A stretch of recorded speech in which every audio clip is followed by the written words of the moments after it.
And good morning, distinguished ladies and gentlemen. Possibly, I wouldn't know if Isolina has established any protocol, but it's supposed to be a discussion time. So I will not like the protocol to be very complicated. Neither will I want it to take a lot of our time.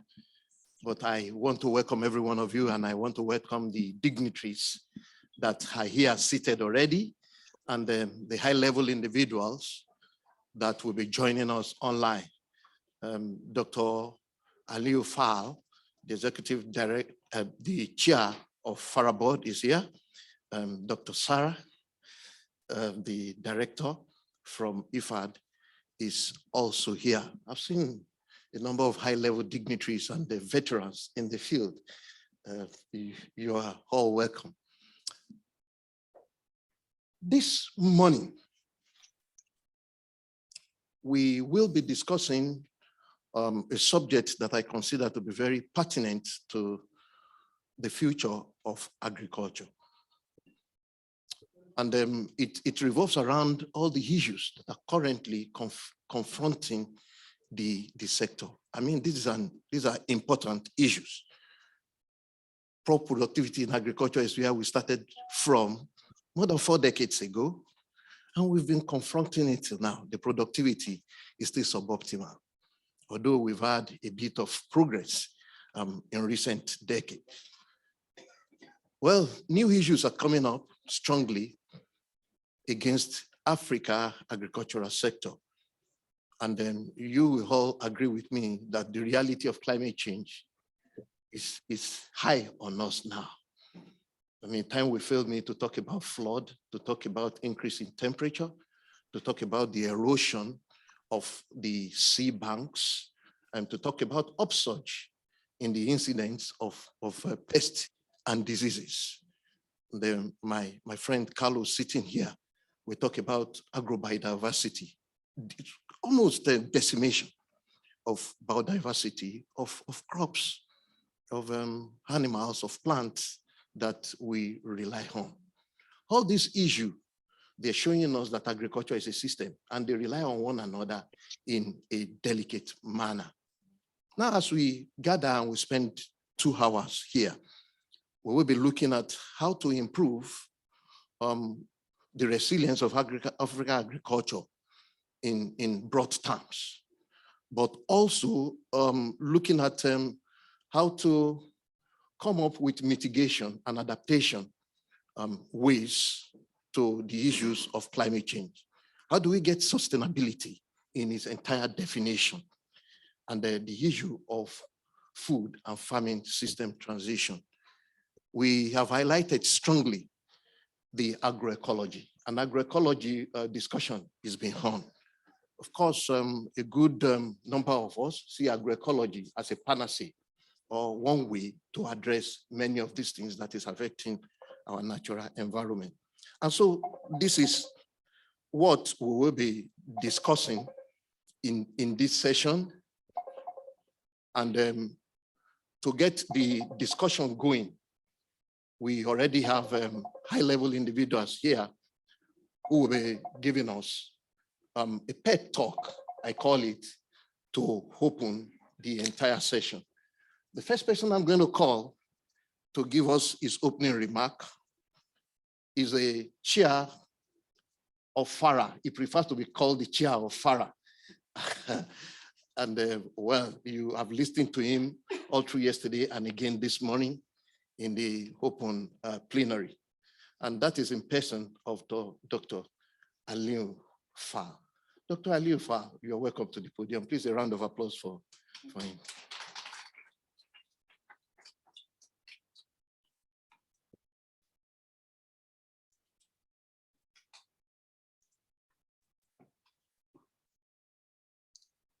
Good morning, once again, yes. And thank you, Fatombi, for insisting, for this important side events. This is very, very important side events. To tell you the truth, I've been in agroecology for a long, long time. Right now, I'm a member of the coalition of agroecology transition in Senegal. And DTIS, I don't know if you heard about DTIS, the dynamic of transition of agroecology in Senegal, with CIRAD, with ERD, with so many partners, because we believe that agroecology is worth, looking into to see how we can re-improve. I'm saying re-improve because usually I say Africa by essence, since the beginning, have agroecological system. We are the one researcher to say, we want to improve productivity, so we come to you and bring fertilizers. But farmers, they didn't know fertilizer before. Farmers, they have their own ways of improving agriculture. You find them in the, in the rice field. I recall in the rice field, they were gathering all the compost on the compound, put it on baskets and bring it in the rice field. You see, but still yields were very low. We had yield of 1 ton, and the data was 2 tons per hectare. We said, no, it's too low. I mean, if you want to feed the population, you're going to bring in fertilizers so you can improve the agricultural practices. Now, in villages, we say that we have to leave elders in the village for them to help us because they see farther than we youngsters can see. So what I'm saying that we've been running, and now we don't know where we are going. So if you go and you don't know where you're going, you have to go back to where you started from. And where you started from is agroecology. Yeah, that's agroecology. And we manage in Senegal, now all the products in agroecology is subsidized by the government. Yeah, I mean, if you go to Senegal, it's 80% subsidized. If you want to buy compost, if you want to buy biological product for, it's subsidized. This is the second year, all those products are subsidized. Yes, in agriculture. So meaning that people are very aware of the importance of, because when you say agroecology, people, they always think about soil. They always think about soil. But also, the message I'm giving to my partners, especially to farmers, they think also this is a solution. I say, well, it can be, it's one of the solutions.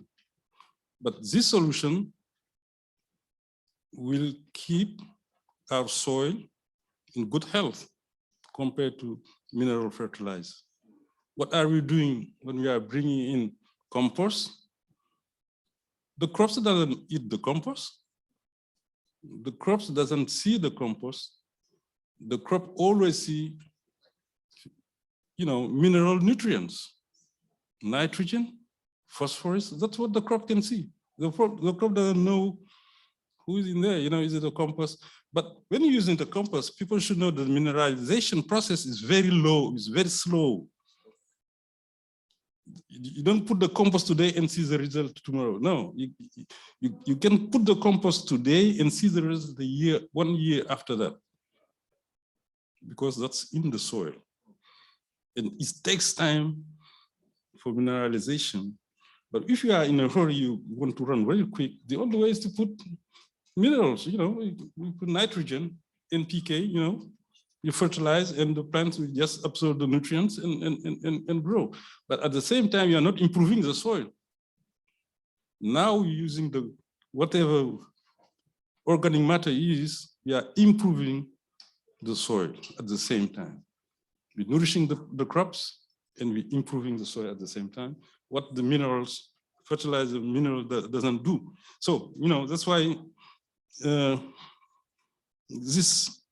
this experience is very important.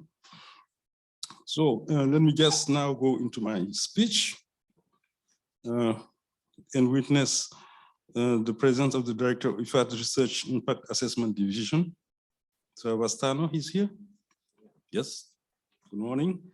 The leaders of key head of research and development organization, distinguished scientists in academia of note, members of the press, and ladies and gentlemen. So permit me to start on an appreciation note to IFAD. We've been working with IFAD for a long, long time, and the European Union, through the European Commission, through the DeSIRA-LIFT initiative, who partner with FARA to organize this very important parallel session. The subject of the session and the set out objective is the key issues that require urgent attention to advance Africa agriculture and secure its relevance in the global quest for food security. For food security is very, very important. That's the key word.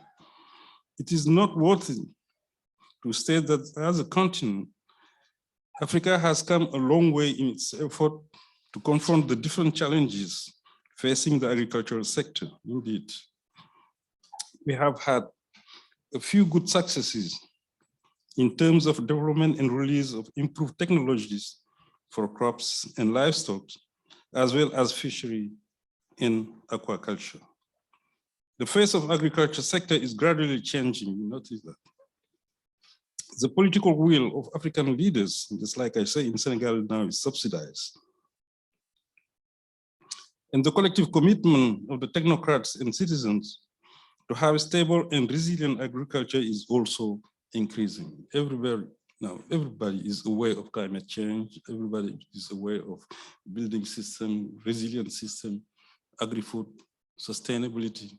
We are all aware of that. I represent the Agricultural Research and Technology Generation Group as the chair of FARA, and I can clearly say that the research group is a lot more committed than what we have in the last decade.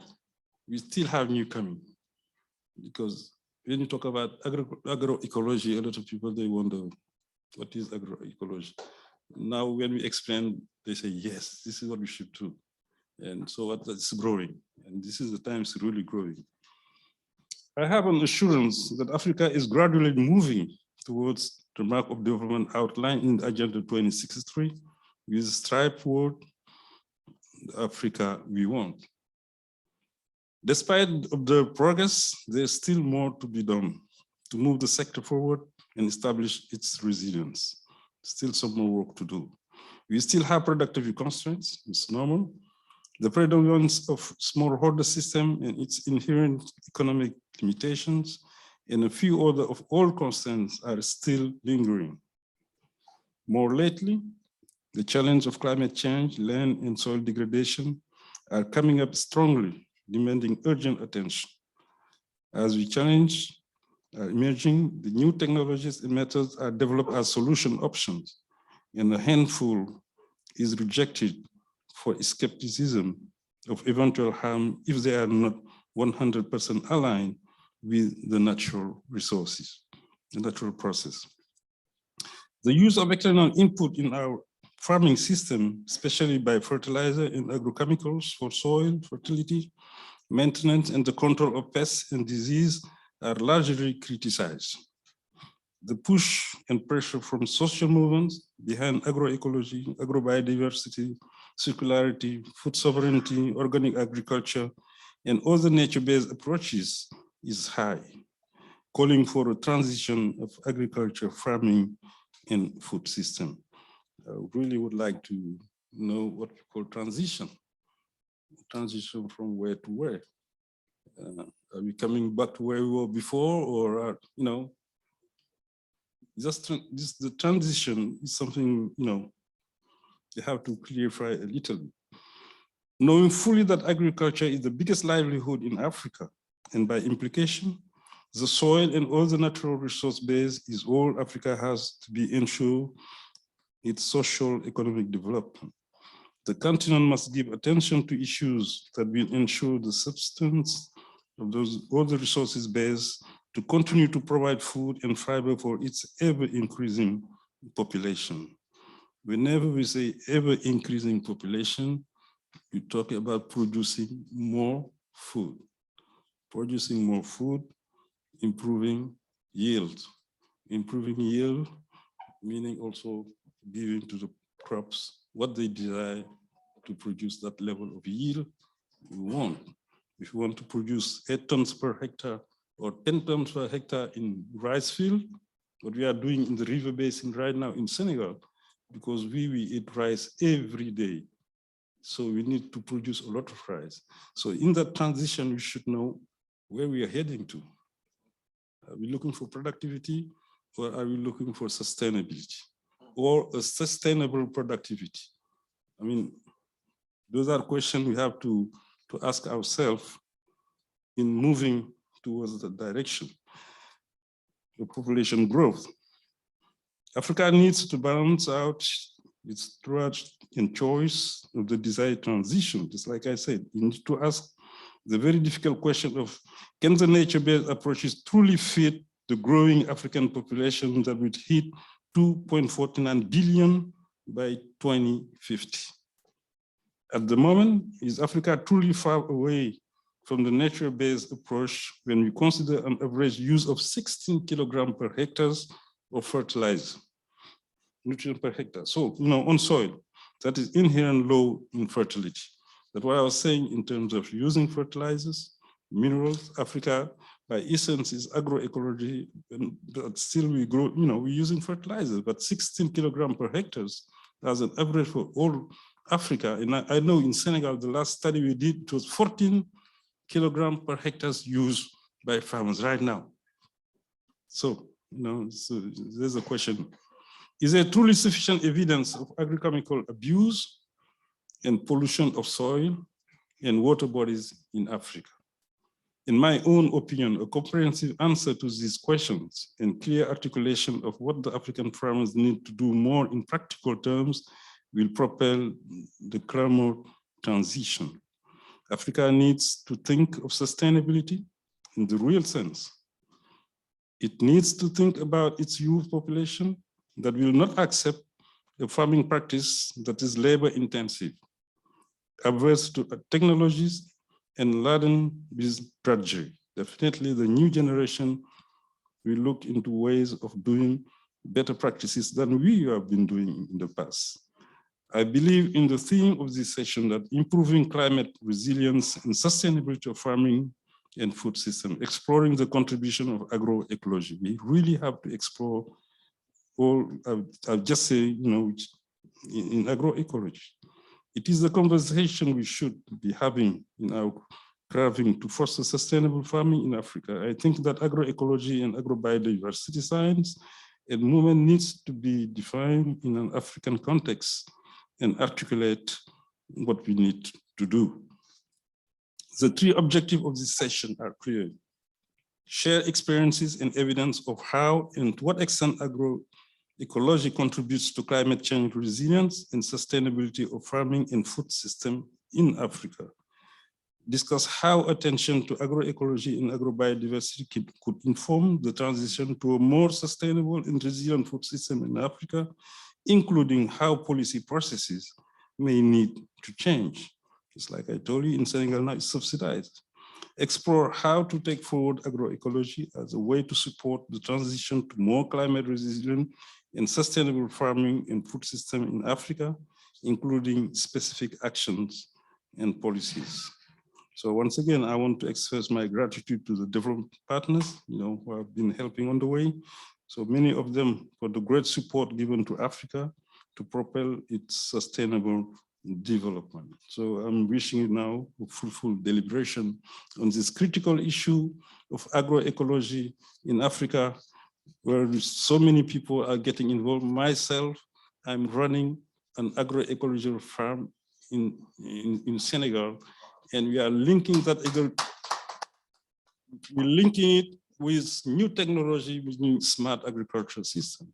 We have drones, we have, name it, we have an industrial unit to fabricate compost, quality compost, looking at the ratio of C/N to be sure that this compost is of quality.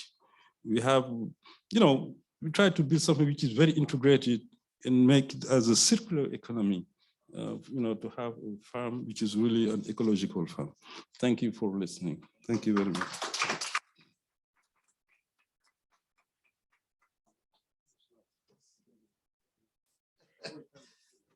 Wow. A good round of applause again for Dr. Alifa. Oh, that is very good. Our chair is actually leading the way, not only as a researcher or a thought leader, but a practicing farmer, and who is already practicing agroecology. I think we should take your farm as a case study and document it one day to encourage many others. Thank you once again for those insightful opening remarks. We're going to take another remark from the European Union Commission, we're going to be inviting the head of sector for sustainable agri-food system and fisheries, the DG INTAP, European Union Commission in Belgium. It is a person you know very well, and it's a lover of Africa. He's contributing significantly. He's also a member of the FARA board. Please welcome with me, Mr. Christophe Laros. He will be joining us online. So DIT, please bring on Mr. Laros to give his opening remark. Yeah. Can you hear me? Yes, we can hear you loud and clear. Yeah, excellent. And I could hear also very well. So it's wonderful to be with you today and to be part of this event with a few words, because I wouldn't like to take too much of the time of. Sorry, I just put my camera a bit differently. It works like that. No, okay. Pause attempt. Okay, I will keep it. Yeah. So thank you again for the opportunity. Thank you for the chair of FARA for his introduction. Very happy that this Africa Agribusiness Science Week included a topic like the one that we are going to discuss and to exchange on this morning. I think our acting director, Amedzi, yesterday insisted on the need to change, the need to do things differently, taking stock of the fact that our food systems are not delivering. As mentioned by Yun Fal, okay, we have the growing population in the continent. Certainly, there is a need to increase production and productivity in particular. At the same time, we need to improve the access to food. It's not only an agenda of production, it's also an agenda of access. And we need to protect the environment and to do that in a fair way, an inclusive way, with decent jobs, decent incomes for people living in rural areas. So it makes quite a number of challenges to address at the same time. But as we know, we don't have much choices. Climate change in these different forms are deeply impacting our lives in Africa, in Europe. We need to innovate. That's obvious. And as I said, we need to do it differently. And that's why we are happy to contribute through this kind of discussion to feed the debates on the continent on how agroecological approaches should be part of the transformation of agri-food systems in the continent. Clear from the EU side, we are with our own internal policies, the Green Deal strategy, what we call the Farm to Fork strategy. There is a move, a commitment, and more than commitments, actions to translate in practice through funding core elements of what could be part of an agroecological transition. And we try to link these internal commitments with our international engagement, with our engagement towards the Coalition on Agroecology, to which we are part of and that we are supporting also financially, to raise the attention of the potential for agroecological approaches in transforming food systems in some specific networks, international research networks like CGIAR, but also in terms of engagement with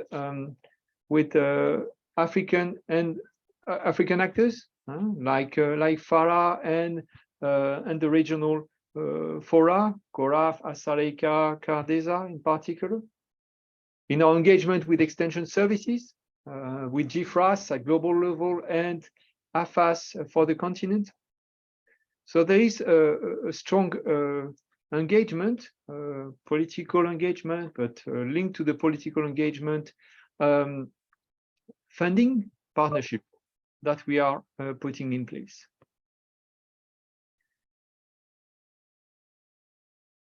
We do that also because there is certainly a lot of things that are happening on the continent. And I hope that some of the presentation today will give us a flavor of what's happening on the continent. This is not an agenda that is being promoted by an external partner like the EU. As mentioned by the chair, this is at the core of agriculture farming systems in Africa. But saying this, it's important for us to explain that what we mean, what we see as the potential of agroecological approaches in Africa to contribute to the objectives and the challenges that the continent is facing in terms of food production and access to food.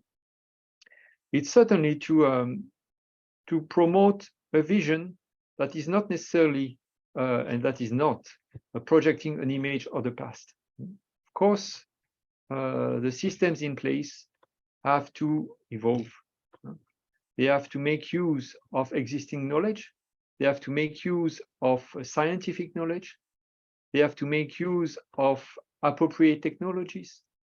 They have to make use of any elements that science can contribute to. So it's not, and also they have to make use of the potential of markets for the development of more sustainable farming and food systems in Africa.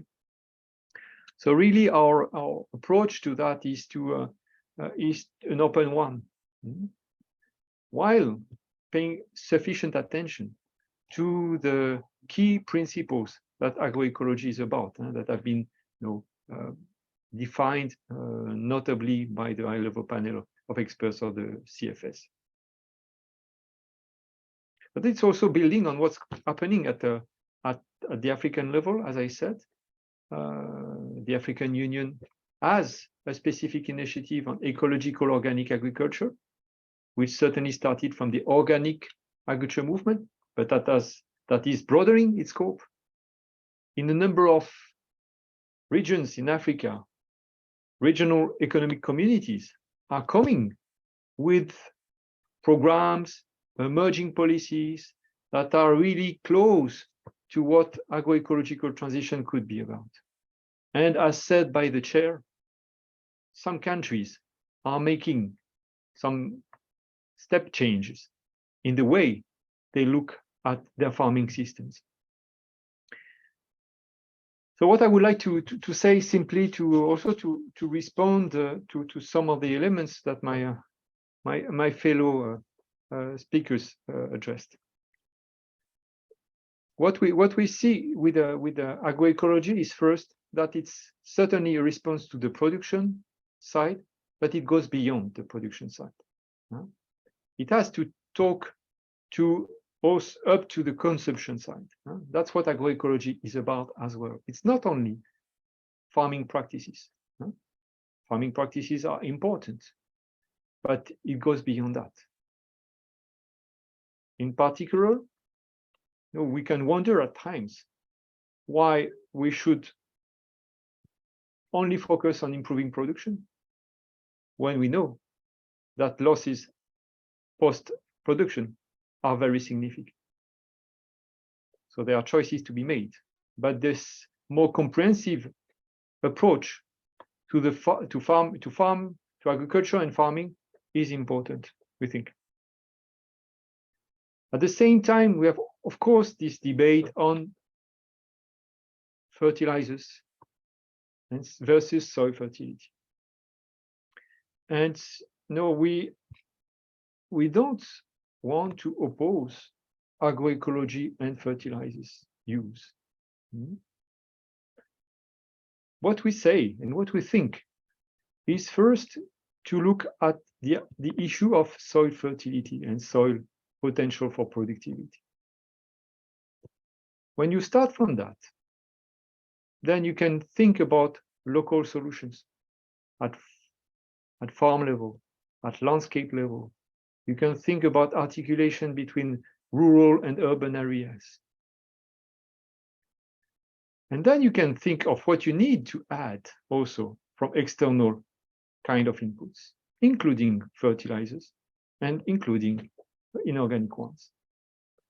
But what is interesting, what is important with the narrative of agroecology is to put the problems first and then imagine and work with the different actors on possible solutions that can be local, that can be more regional or international. So really, we need to be balanced there, but clear on the issues that we want to tackle. So I don't want to take more time. We have quite important speakers to come from different spheres.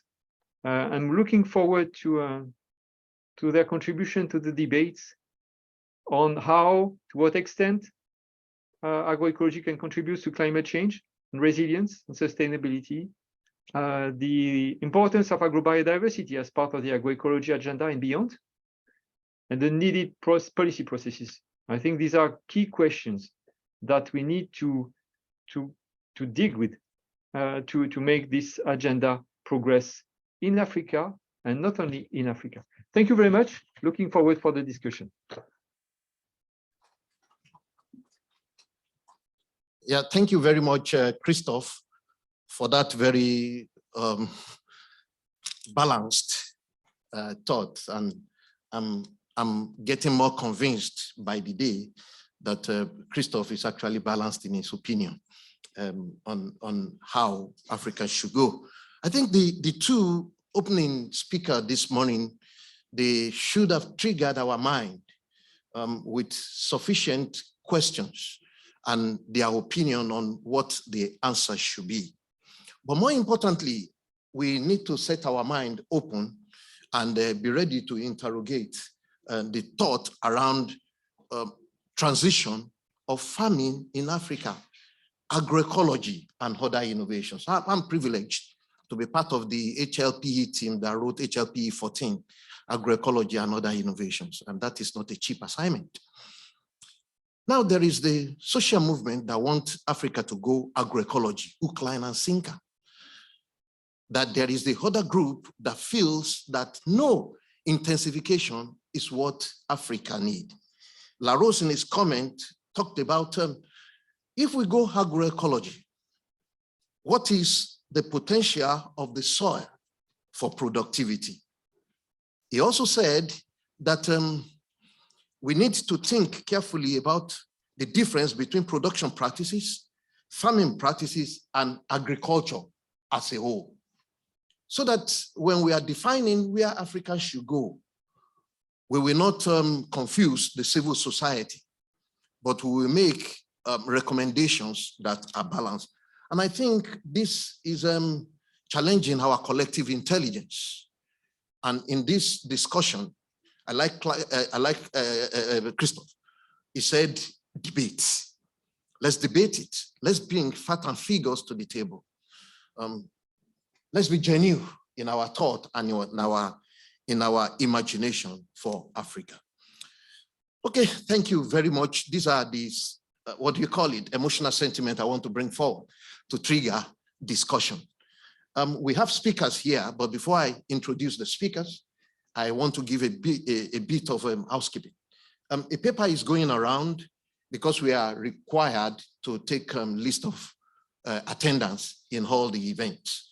Please give us your name, your organization, your email address, and if you want to give us your WhatsApp number, we'll really be very glad so that we put this together for our principals who send us on this assignment. Now, two speakers are here. One is online and the other one is seated in the auditorium. Please permit me to introduce them properly. The first speaker is Professor Sara Savatano. She is the Director of Research and Impact Assessment Division of IFAD in Italy. Dr. Sara is works with IFAD as the director, like I just said. But before joining IFAD, she was a senior economics with the World Bank Development Economic Research Group, and was professor of economics at the University of Rome in Tonfaga. She also served as economist at the Italian Ministry of Economy and Finance. She's a board member of the International Association of Applied Bioeconomy Research and the Italian Association of Development Economists. She has published widely in peer-reviewed journals on issues related to land, market, agricultural productivity, as well as the intensification of farming system, investment, and technology for rural and structural transformation.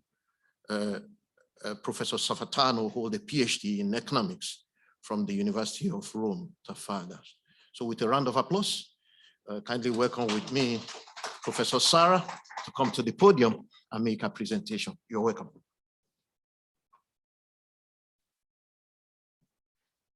Thank you very much for the introduction.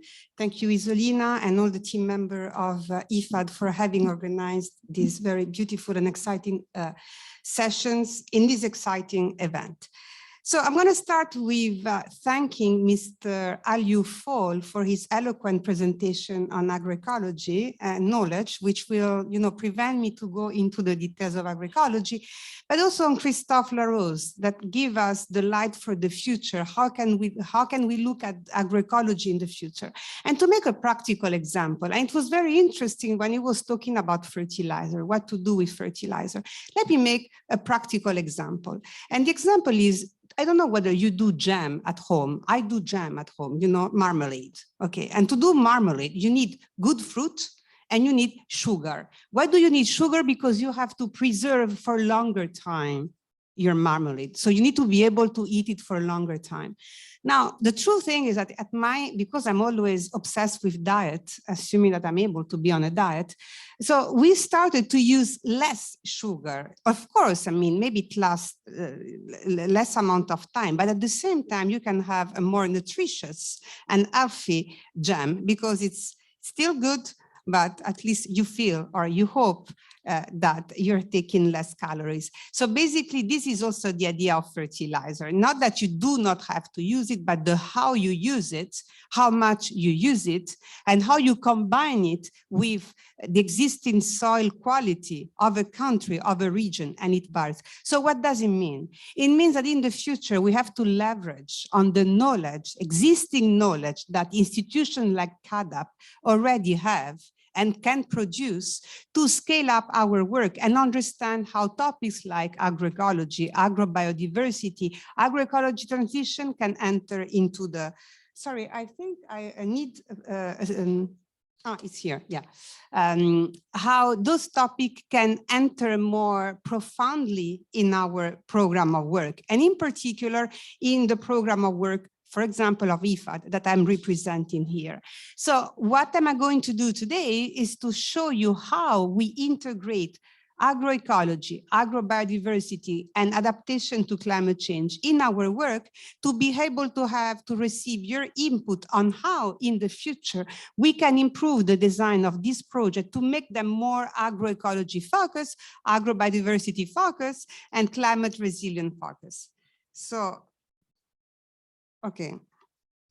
So I'm going to talk about agroecology, climate resilience, adaptation, agrobiodiversity, and then I'm going to give you the flavor of what we do in terms of impact assessment. Why? Because, it's easy to say we have to do this, we have to do that. But the true thing is only when you look at the true impact that the project had in a country vis-a-vis of important topic that Christophe was reminding us. What are the most important topic? Increase income, increase agriculture production, improve market access, access, improving resilience. How do we measure resilience? Adaptation and adaptation to climate change. At least this is what we do in IFAD. And so this is what I'm going to present you also with some tips and give you the flavor of the impact assessment and show you if I have time, because at this stage, I don't know. By the way, how long do I have? 10 minutes. I already took 4. So yeah, okay. So let me, in IFAD, if you look at a selected number of projects that we have developed and implemented between 2018 and 2030, out of a portfolio of 6 billion projects, out of which 2.2 billion, otherwise 60% of them that are financed, have agroecology related activities. What are the activities that we conduct the most in agroecology?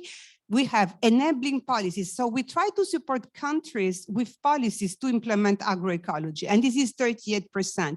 We try to strengthen the M&E system and the formulation of policies and instruments. And also 42%, we're trying to enable instruments and services in the area of agroecology by supporting credit lines, incentives, and insurance product. And therefore, this is what we do as a bulk of our activity in IFAD. Adaptation to climate change. And sorry, I'm going to go very quickly, but it's just to give you the overall picture. The Adaptation for Smallholder Agriculture program in IFAD is one of the flagship programs for channeling climate finance and expertise to rural population. What do? We have a system of 42 grants that supported projects in IFAD, where we try to promote adoption of good agriculture practice, GAPs, as well as ancestral knowledge, what also we can call today the new neglected, underutilized species that we talk about, which are a strong component of agroecology. And by doing this, we improve the capacity of 5 million small-scale producers in 41 countries. Agrobiodiversity in IFAD. You're going to see that in this presentation, I use a lot the 5 Ws, which is where, who, what, why, how. Not sure if most of you have familiarity with how projects are designed. The project designed by the international organization, there are, huge document of say 100 pages where you say you want to do everything. So I started with my team to try to summarize what is a project about using this, the 5 Ws. At least I can give you the most important part of the project to give you a raw idea of the project so that you can give me your input with what you do. So how do we work on agrobiodiversity? We try to include and increase the use of stress-tolerant and neglected and underutilized species in our projects in order to, as usual, because those are our objectives, increase income, increase agriculture productivity, strengthen the access to market, improving resilience, better nutrition, and strengthening women's empowerment and indigenous people empowerment. And this is what we do in our project, also what the EU was mentioning before. So where is our work, for example, in the neglected, underutilized species, where 6 projects in 3 regions, Asia and the Pacific, West and Central Africa, and Latin America and the Caribbean. Who are those our beneficiaries? Small, poor farmers, women's group, and others that rely on local crops, indigenous people. What do? We try to improve nutrition, income and market opportunities, and strengthening their local identities and capacities to manage risk associated with climate change, poor nutrition status, and economic disempowerment. Think of women's empowerment and indigenous group. How we do that? We promote the conservation and use of traditional crop species and explore means to leverage them to contribute to strengthening food security, nutrition, and income generation.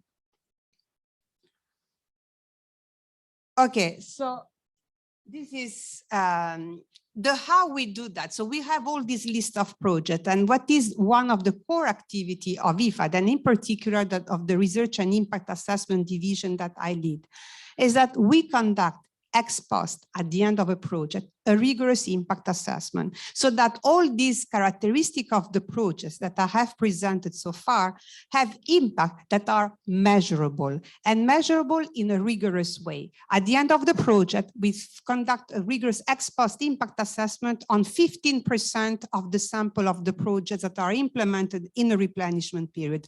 We do that as the clinical trial. We identify a population, the target population, those who receive IFAD intervention.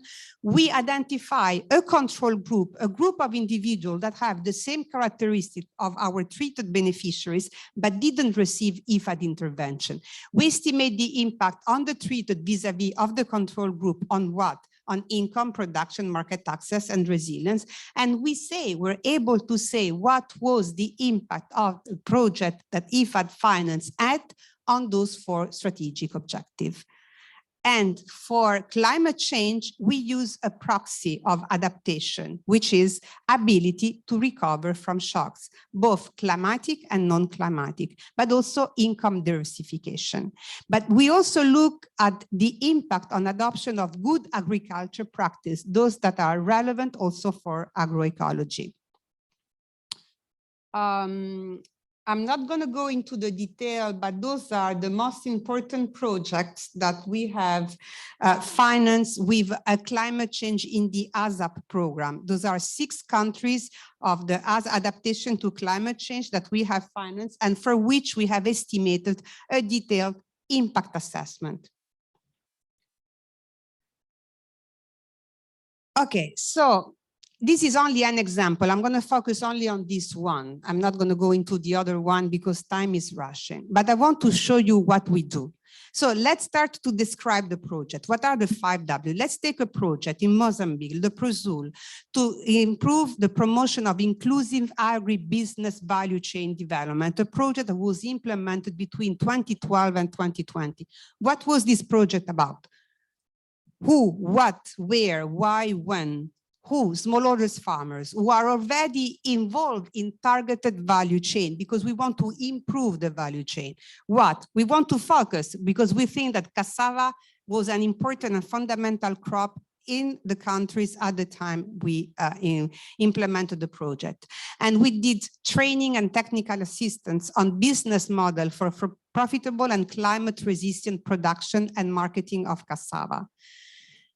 We also looked at the horticulture value chain and red meat value chain, but I mean, this is way too far for this presentation. Where? In 31 districts. Why? To contribute to the livelihood and climate resistance of smallholders farmers. What was the type of analysis that we did? We did an impact assessment and we focused on the cassava value chain for the promotion of sustainable agriculture practice and market linkage, market access. So what were the outcome and the impact? Overall, we found a positive impact in several good agriculture practice in growing cassava, such as the use of improved variety, 65 percentage point, cut in length, weed management, intercropping, crop rotation, fertilizer use and pest control. 13% of the farmers in our SEMO, the small scale producer, improve housing asset indices compared to the control group. 36% had more cassava yield compared to the control group. 15% income diversification, 4% increase of nutritional status. So here is a summary of our impact in Mozambique. Now, I'm not going to go into the detail of the Malawi project, which is on the promotion of good agriculture practice. But those are our impact. This is what we do the wild olive neglected underutilized species in Nepal. So we implemented this project in the far western region of Nepal for small scale producer to introduce olive, wild and domesticated olive into the local farming. Why? For 3 main objectives: economic, social, and environmental, generate new employment, income diversification, and increase self-sufficiency. will generate labor, improve entrepreneurial skills, women's empowerment, and most importantly, to help increase in CO2 sequestration, slope stabilization, and marginal and land restoration. So if we analyze three options, the first one to restore wild forests, the second one to increase hectares of olive grease, and the combination of the two. And you see from our results that the largest economic and social impact were those of the combined option. To summarize, agroecology project in IFAD's region, we have 56% of agroecology project, and they are in APR, and then, I mean, on average, more than 50% of the projects that we conduct. The thematic area also of, the topic of focus within the projects are all most related to gender, climate change, nutrition, indigenous people.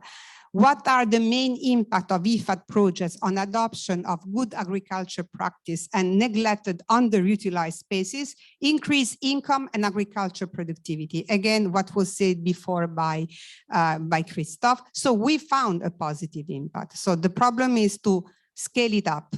And we are committed in the future to create more knowledge and evidence on agroecology, neglected underutilized spaces, and agrobiodiversity. Thank you so much for your attention.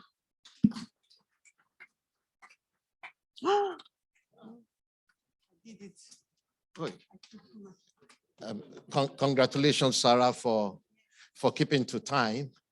And I know that you have more in your mind that you want to share, but time will not allow. But definitely, in the course of these 2 hours interaction, we will still get back to you again and again to bring out the thought. I'm going to invite the second speaker who is ready online to speak to us, but another housekeeping. Please put down your comment, your question. After the second speaker, we're going to have a little time to bring out some good critical thought before we move into panel discussion. Okay, the second speaker who will be making an intervention virtually is Lini Wollenberg. Lini works on climate change, food system, and sustainable agriculture at the Alliance of Biodiversity and SIAT and Gund Institute for Environment, University of Vermont, United States. From 2009 to 2021, she led the Low Emission Development Research Team of the CCAFS. CCAFS is the CGIAR program, the found CGIAR program on climate change. Prior to that, Lini worked with the Center for International Forestry Research, CIFOR, based in Indonesia, and with the Ford Foundation. She received a PhD in Natural Resource Management from the University of California, Berkeley, United States. That's a frontline university. Our expertise is in climate change mitigation, land use, and social inclusion. And she has worked primarily in most of the continent, and she has given a lot of attention to Asia. So she will be making an important presentation this morning. Welcome with me, Lini. Lini, are you there? And can you hear us? I am. Please, thank you. You can put on your presentation and we are ready to listen. A round of applause even from here since you can hear us. Thank you. Thank you. And I think the host has disabled the sharing of my presentation. So if somebody could change that setting, I'll share my screen.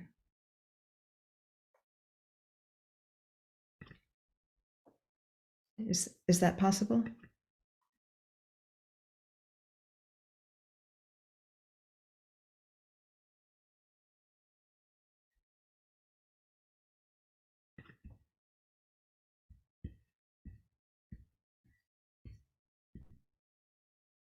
I believe Farah and Joshua Nene are the host. Maybe they could respond.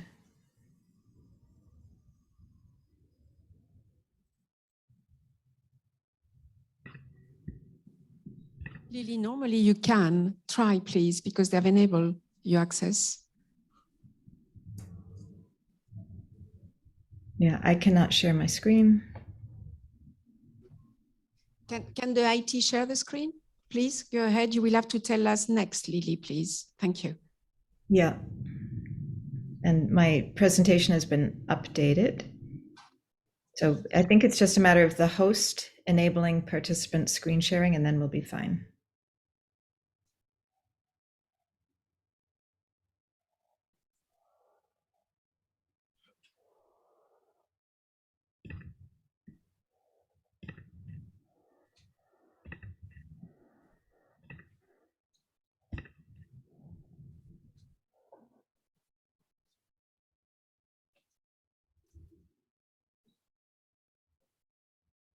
And if it's not possible, I can also just speak. So let me know what you prefer. Ah, now I can share my screen. Beautiful, thank you. Okay, we are ready. Great, great. So thank you for that very kind introduction, and also to the speakers whose presentations I truly enjoyed. My name is Leni Wallenberg, again from the Alliance of Biodiversity in CIAT, and I'm going to share with you some elements of the scientific evidence for agroecology's contribution to climate change resilience. So if there's any one challenge that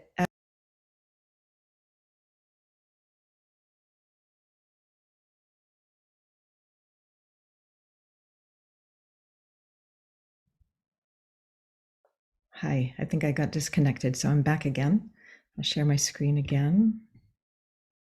We'll make this work.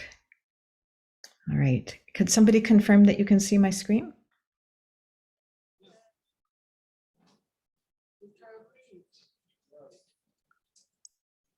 Yes, we can see. Okay, thank you very much. Good.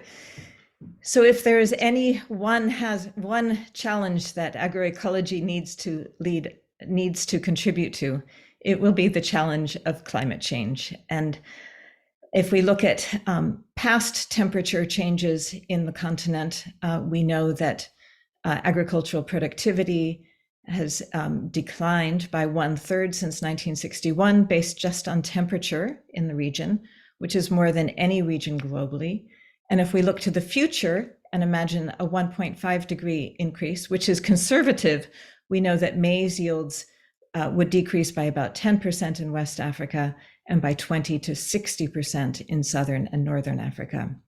So these are substantial potential decreases. We also know that by 2030, at least about 120 million of the extreme poor will be exposed to the climate hazards of drought, flood, and extreme heat, so various extreme events. And in this map, you can see a water stress map, and you can see that water stress, which will probably be the most common aspect of climate change hazards, will be either very high or high throughout the continent. So we've had, meanwhile, this proliferation of sustainability frameworks, of which agroecology is one, but we also hear commonly about regenerative agriculture, climate smart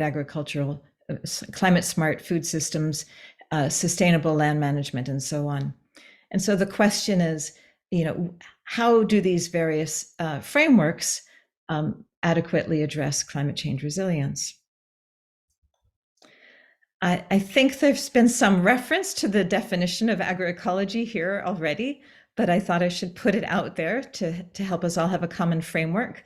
It is a contested definition, depending on your perspective. It is commonly referred to either as a social movement, an ecological practice, or even an academic discipline. We have FAO's stakeholder exercise that yielded the 10 elements of agroecology. And then, as referred to earlier by Christoph, we have the 13 principles of agroecology produced by the high-level panel of experts. The two are very, very similar. The principles just refine, I think, in some ways, the 10 elements by specifying not just efficiency, but input reduction. They specifically refer to soil and animal health. They include diet. They consider fairness. They include connectivity. I think that's both social and ecological, and they consider human participation. And then two examples in Africa that I think are fairly widespread, actually, both traditionally as well as in terms of intensified systems for productivity and other measures, would be different kinds of agroforestry systems. And here you see a picture of a banana coffee agroforestry system in Uganda, and then intercropping, and specifically legume intercropping, which has shown hugely successful results in Malawi. So that's our framework for thinking about agroecology.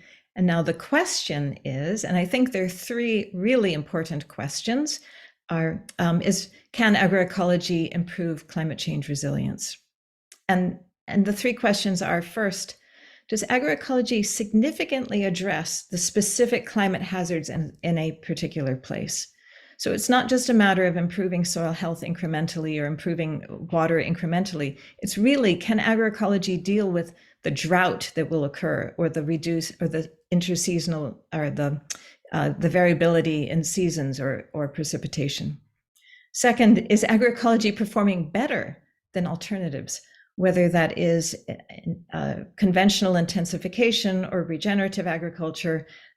We really need to compare it to what the alternatives might be. And then we have to ask also by what measures, because agroecology will perform better among multiple measures related to, for example, soil health and diversification compared to just yield. And then finally, and I think this point is often overlooked, is that we do have already in our toolbox key climate change resilience practices, such as managing water through irrigation, and solar irrigation is expanding rapidly in Africa, climate information systems, and early warning systems. How do these relate to agroecology, if at all? And are there aspects, especially the social aspects of agroecology, that could be better integrated into these? So those are the challenges that agroecology needs to lead up to. And we can now look at what the science says. Fortunately, there have been several major syntheses, and this is just a sampling.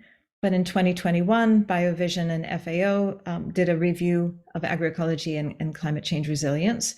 In 2022, CCAFS looked at agroecology and climate change more broadly with a rapid evidence review. And then drawing from that study, we did, and I was part of the CCAFS review, and this year we did a much more deep dive into the data, where we tried to identify the magnitude of impacts and specifically also look at yields. So I'm going to summarize some of those results, and then also draw on the results of a few other projects that I'm involved in. So what is the evidence for agroecology's impacts? From a review of more than 10,000 articles, we identified 50 articles that had 77 cases that allowed us to compare agroecology with a baseline. And I have to say that I think it was certainly more than 1/3. It may have even been about 1/2 that were from Africa. So this evidence is global, but and I should say it's actually Asia, Latin America, and Africa, but most of the evidence is from Africa. And what were the results? They were first that the clearest relationship between agroecology and climate change was for diversification. There was very strong evidence for this, and there was high agreement among all of the authors that we looked at, that diversification conferred, in both economic diversification and biological diversification, conferred resilience, and specifically to climate hazards. Secondly, in terms of what showed up across multiple contexts as important, but the evidence was not necessarily as strong, was organic nutrient sources, basically for soil amendments. Secondly, diversifying systems with legumes, and that evidence was particularly strong for Africa, and integrated pest management, or IPM. So these also led to improved climate change adaptation, which we looked at in terms of water regulation, soil health, and economic diversification. Interestingly, addressing one of the key debates in agroecology, crop yields for these practices were higher, and for 63% of the cases reporting yields. So not all of the studies reported yields, and not every case produced higher yields, but 63% was the majority. We also found that adaptive capacity increased for 70% of the cases. And here we looked at adaptive capacity. In other words, how well can the household, what is the capacity of the household to adapt in terms of crop diversity, income diversity, net income, reduced income variability, nutrient regulation, and reduced pest infestation, all very important indicators. And finally, agroecology prides itself in local participation, use of indigenous knowledge, and adapting solutions to local contexts.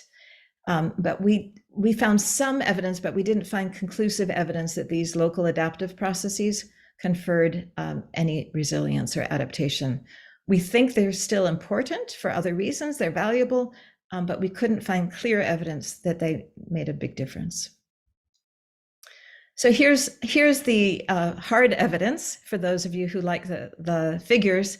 On the left, in this A figure, you can see the key pillars that we looked at related to outcomes, and these would be the climate change outcomes.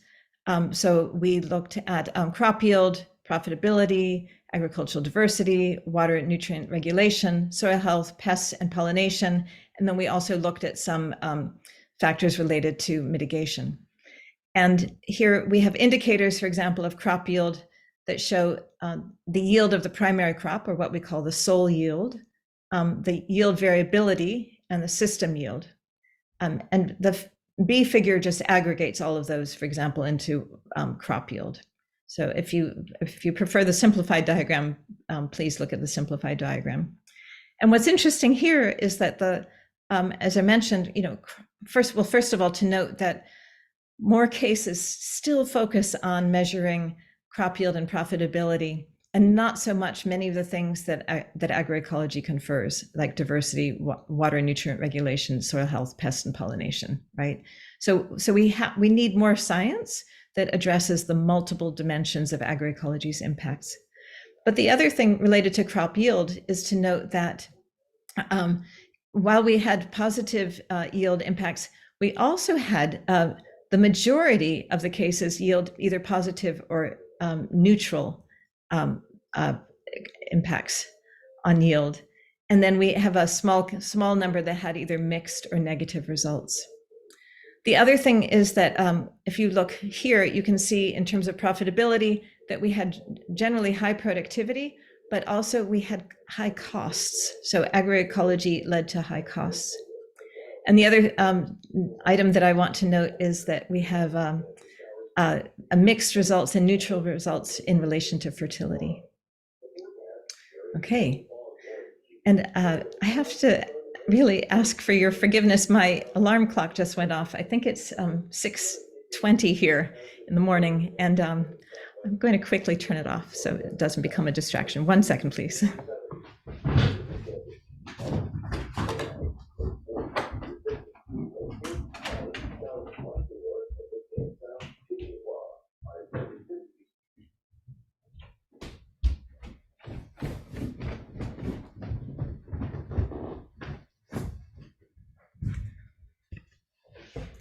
All right, thank you. Okay, in a related study, we also interviewed program donors and implementers about the enabling conditions for scaling agroecology, because one of the critiques has been, yes, it works well at small scales in specific places where labor is available or where people value agroecological outcomes, but it's not scalable. And what we found were a significant number of examples of highly scalable agroecological approaches, and the enabling conditions for these were strong civil society organizations and partnerships, because agroecology is highly knowledge intensive, having strong communication and digital tool outreach, especially videos. Digital Green has been an example of that in East Africa. Having related to that, technical advisories, including farmer-to-farmer knowledge sharing and co-learning, and then national policy, as always, being helpful for scaling up.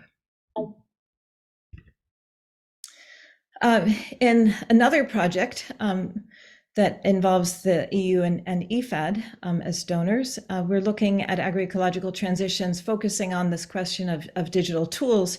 And I thought it would be worth highlighting that in a review of 230 advisory tools and performance assessment tools, we found very few of these tools supported agroecology comprehensively in terms of all of the pillars of agroecology, but many had agroecological components. So it'd be quite possible to already use digital tools, especially if one had a combination of some of these tools.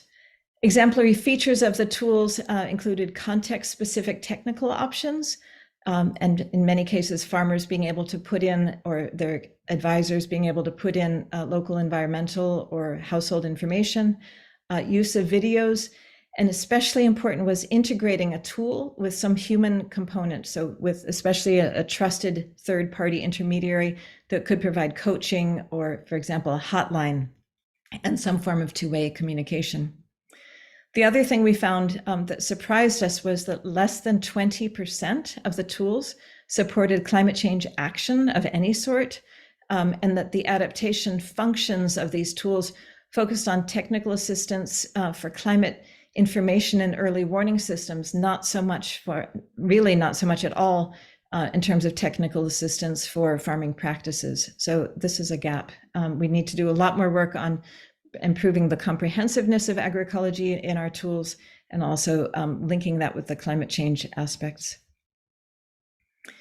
And then in a final project that I wanted to highlight, I'm looking at agroecology and adaptation to climate change in the dry corridor of Honduras, a very water-stressed environment, similar to many in Africa as well. And here, talking just about a week and a half ago to farmers and technicians, the question asking them what were the most important practices to deal with the threat of water stress, it was very clear, irrigation and watershed management, that they were more important adaptations than any crop practice. And so we really have to think broadly when we think about adapting to climate change, and get away from just thinking about specific agronomic practices, or even bundles of practices, or even whole agroecological systems. We're also trying to get away from this, I think, more hand-wavy way of thinking about agroecological impacts, and say, well, what are the specific impacts in this area, in this location of climate hazards? And so, for example, if this is a very drought-prone area, how will agroecology address drought here?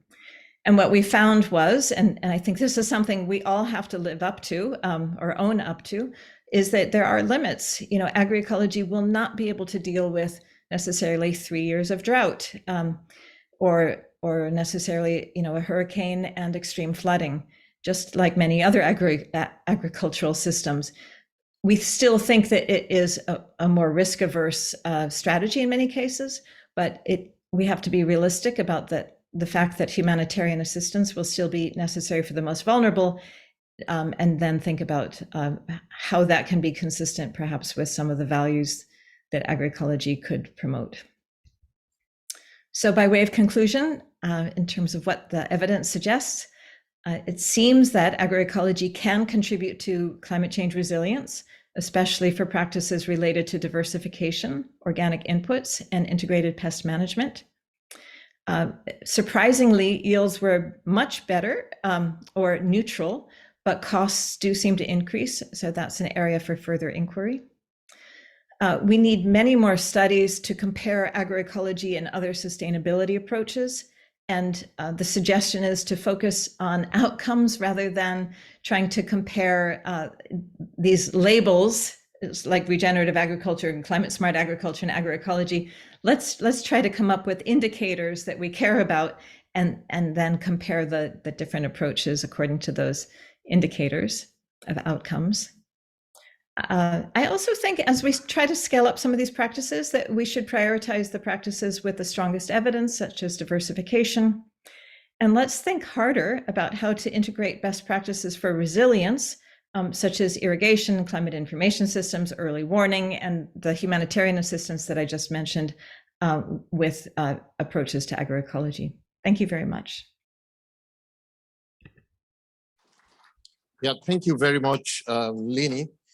And again, Sarah, thank you very much for this very thoughtful and detailed presentation. A number of issues were raised, and I know that we have our questions and comment ready, but we are not going to take them now, like unlike what I said earlier on. I just got a note that we can create bigger and better time for after the panel discussion to interrogate the subject matter.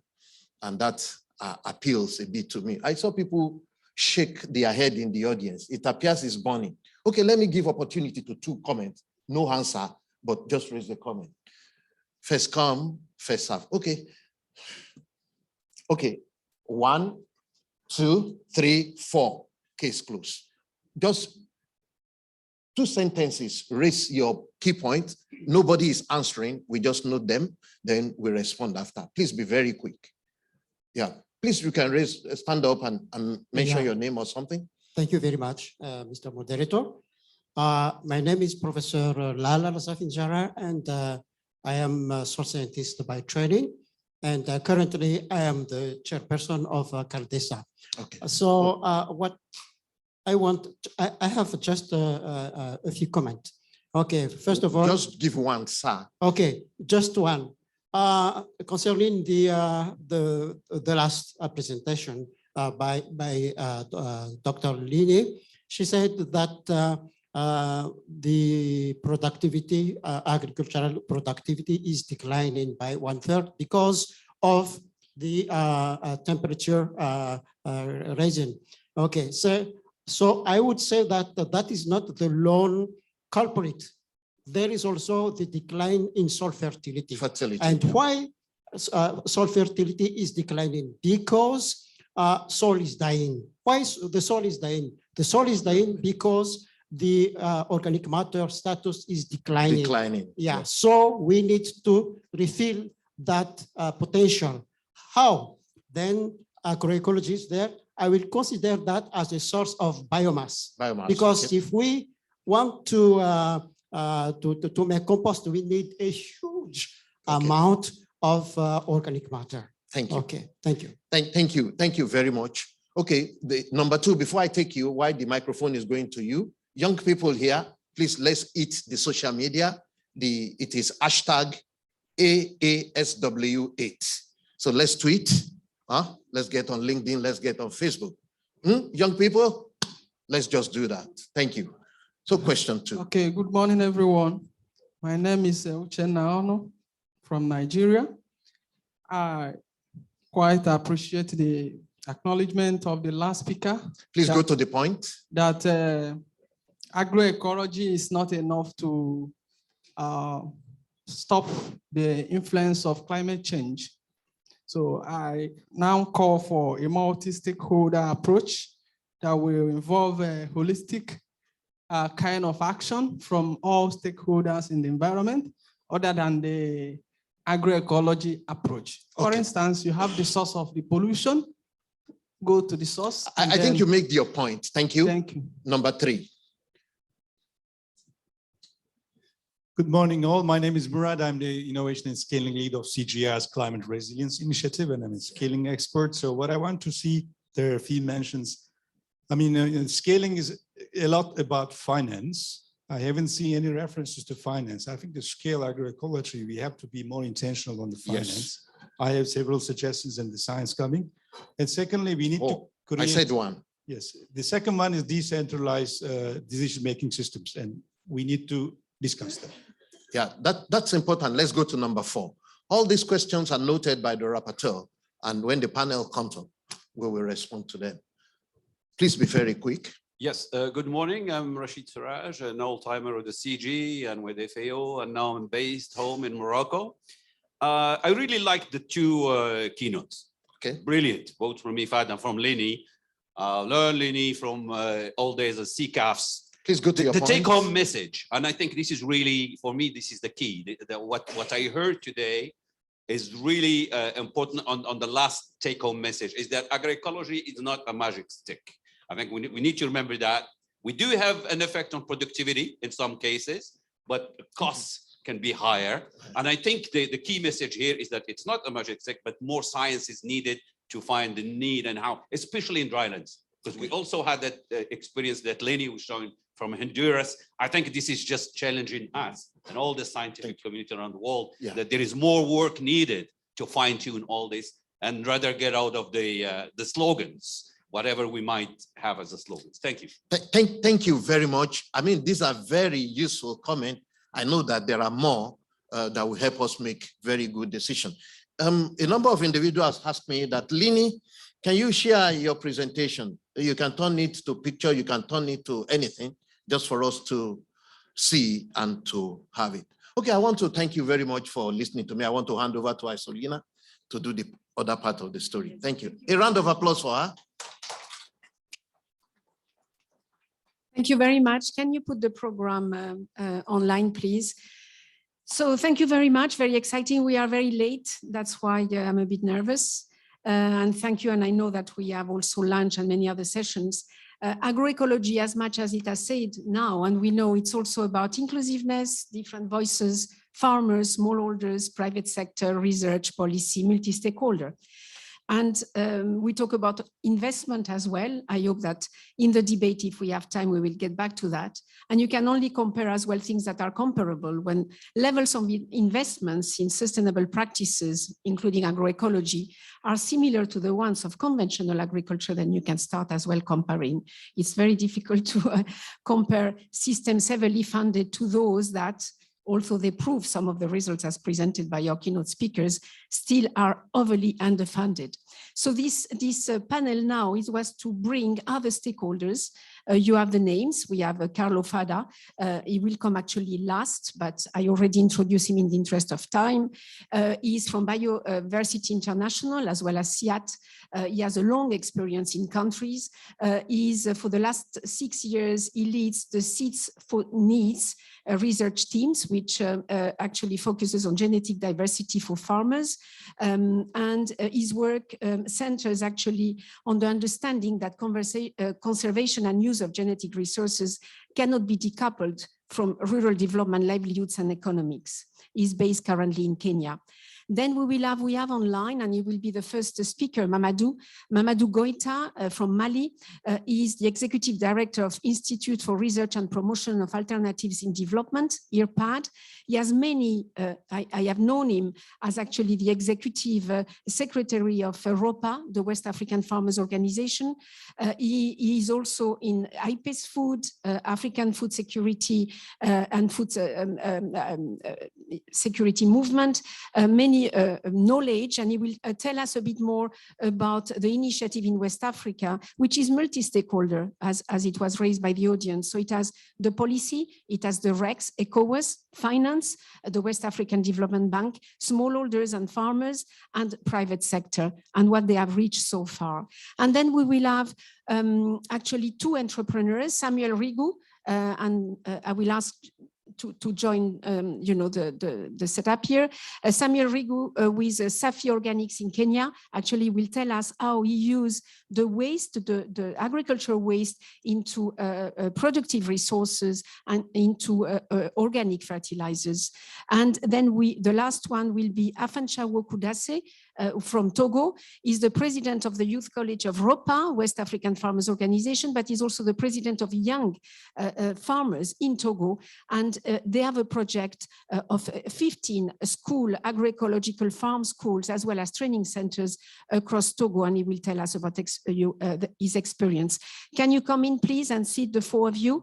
And can we get Mamadou Goita online? Mamadou, you are here from Mali, please. And I am working in the capacity, I'm here today for DeSIRA-LIFT, which is funded by the European Commission, and the colleagues in particular you have heard this morning. As you know, I don't need to repeat that the European Commission is the lead donor in the world on agriculture in developing countries, southern countries, and agroecology in particular, and all the forms of sustainable agriculture, which I strongly believe myself in my own country, which is Spain, by the way. Anyway, please, can you sit, all of you? Mamadou, you can open, Mamadou? Are you here?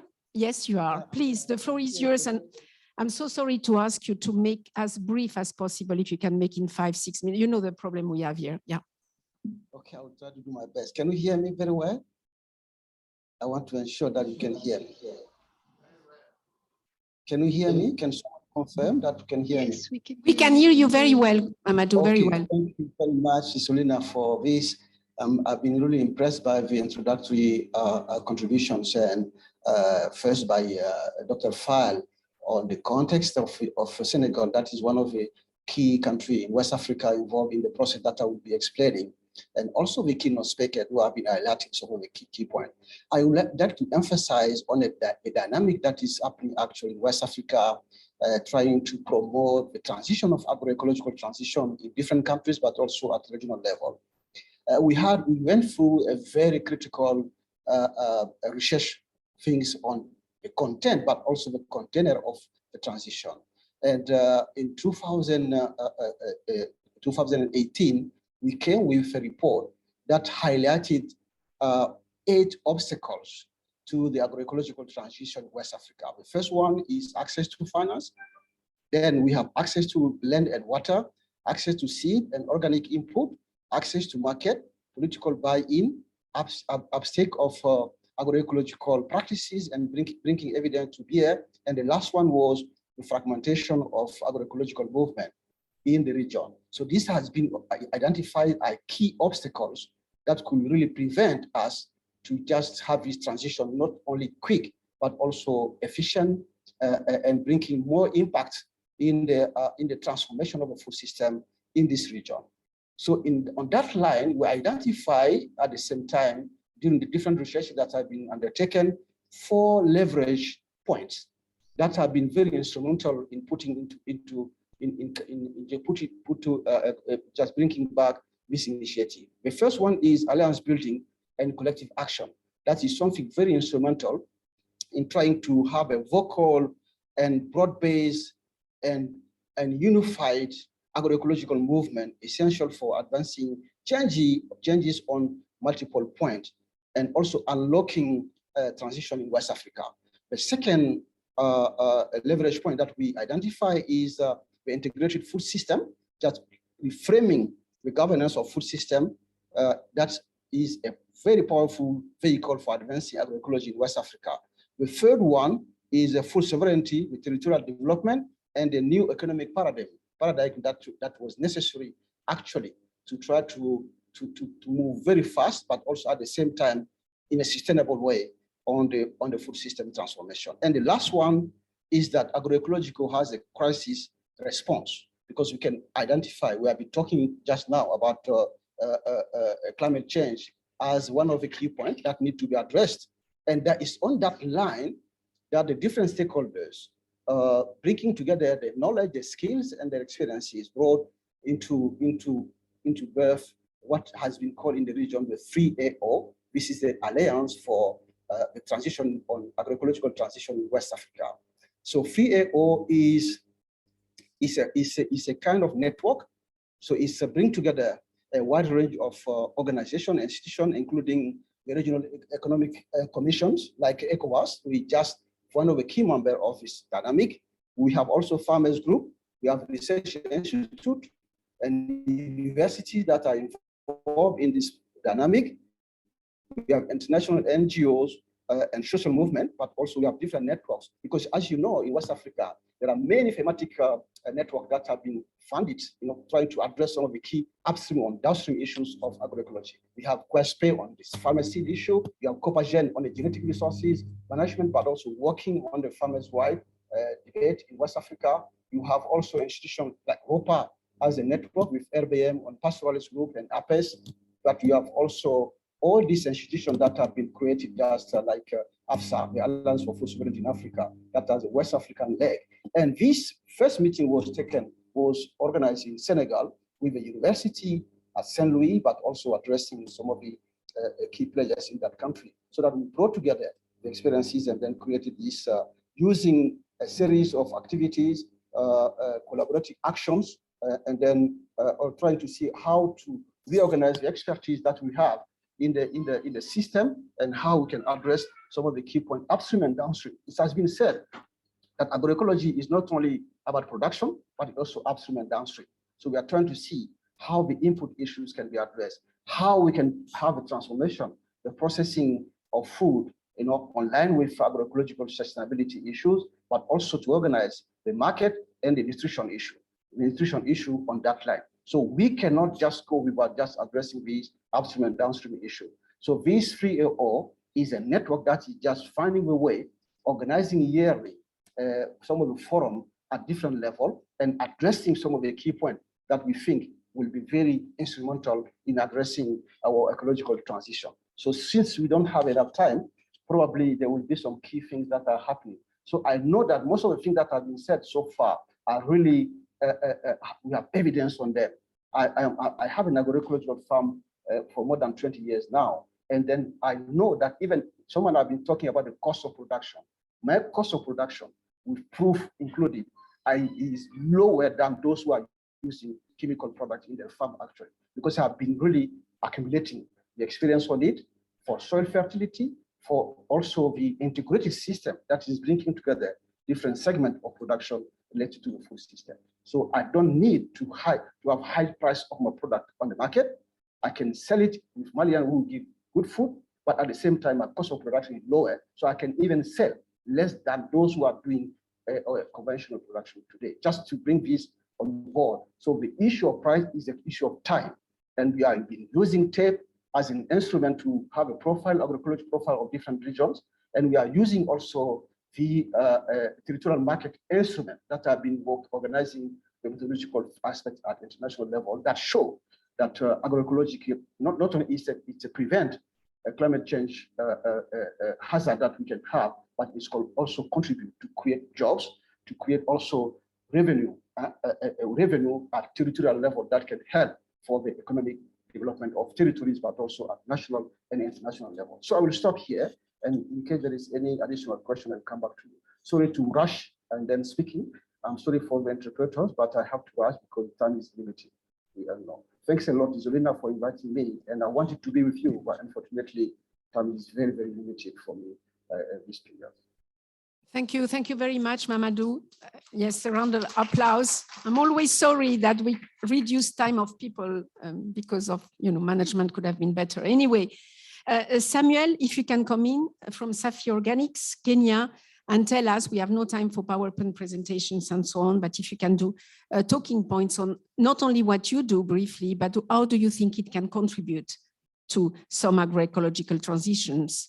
And if it's really the way we should, according to you, of course, as an operator in Africa, the way it should go. Yes, please.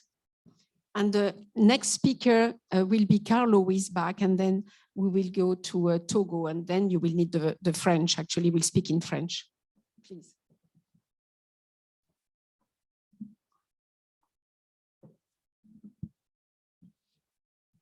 Good afternoon. Good afternoon. The big question is, can Africa increase its production while reducing emissions? Perfect. I'm Samorigu, co-founder and CEO of Safi Organics. And today we have heard quite a lot about agroecology, what agroecology can do. It can make the soil better. It can make our life better. It is working on the climate change. But maybe one question that has not been addressed is, can agroecology be sustainable? Now, this is a casing example from Safi Organics and what we do. And I always like telling my story. When I was growing up with my grandmother in the field, she said, son, 20 years back, we were harvesting double of what we harvested today. I'm afraid in future, you'll have no food from this land to feed your children.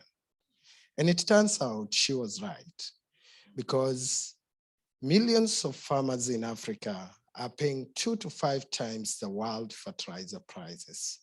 What is worse is that they can only afford the cheapest of these fertilizers, which in the long run degrades their soil, leading to reduced yield, making these farmers' food insecure. This is unacceptable. At Safi Organics, we are rewriting this story.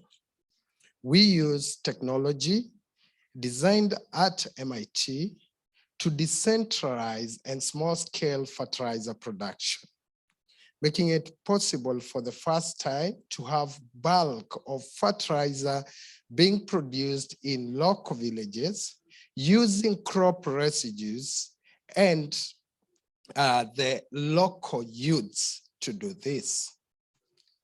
Now, this morning, the chairman of FARA actually mentioned on composting, and composting is a good thing.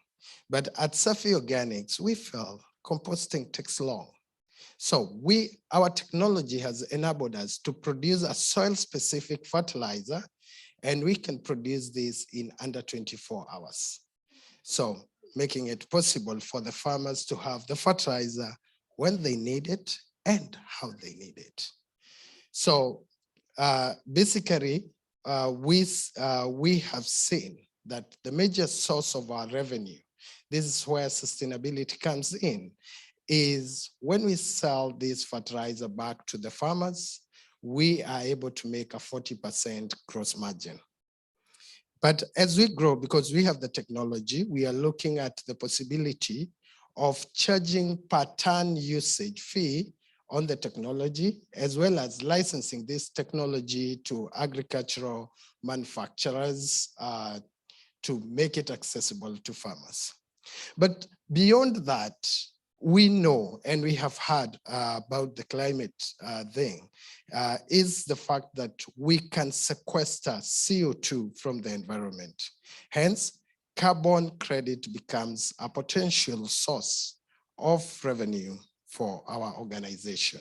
And in fact, we have a deal to sell about 2,000 tons of our carbon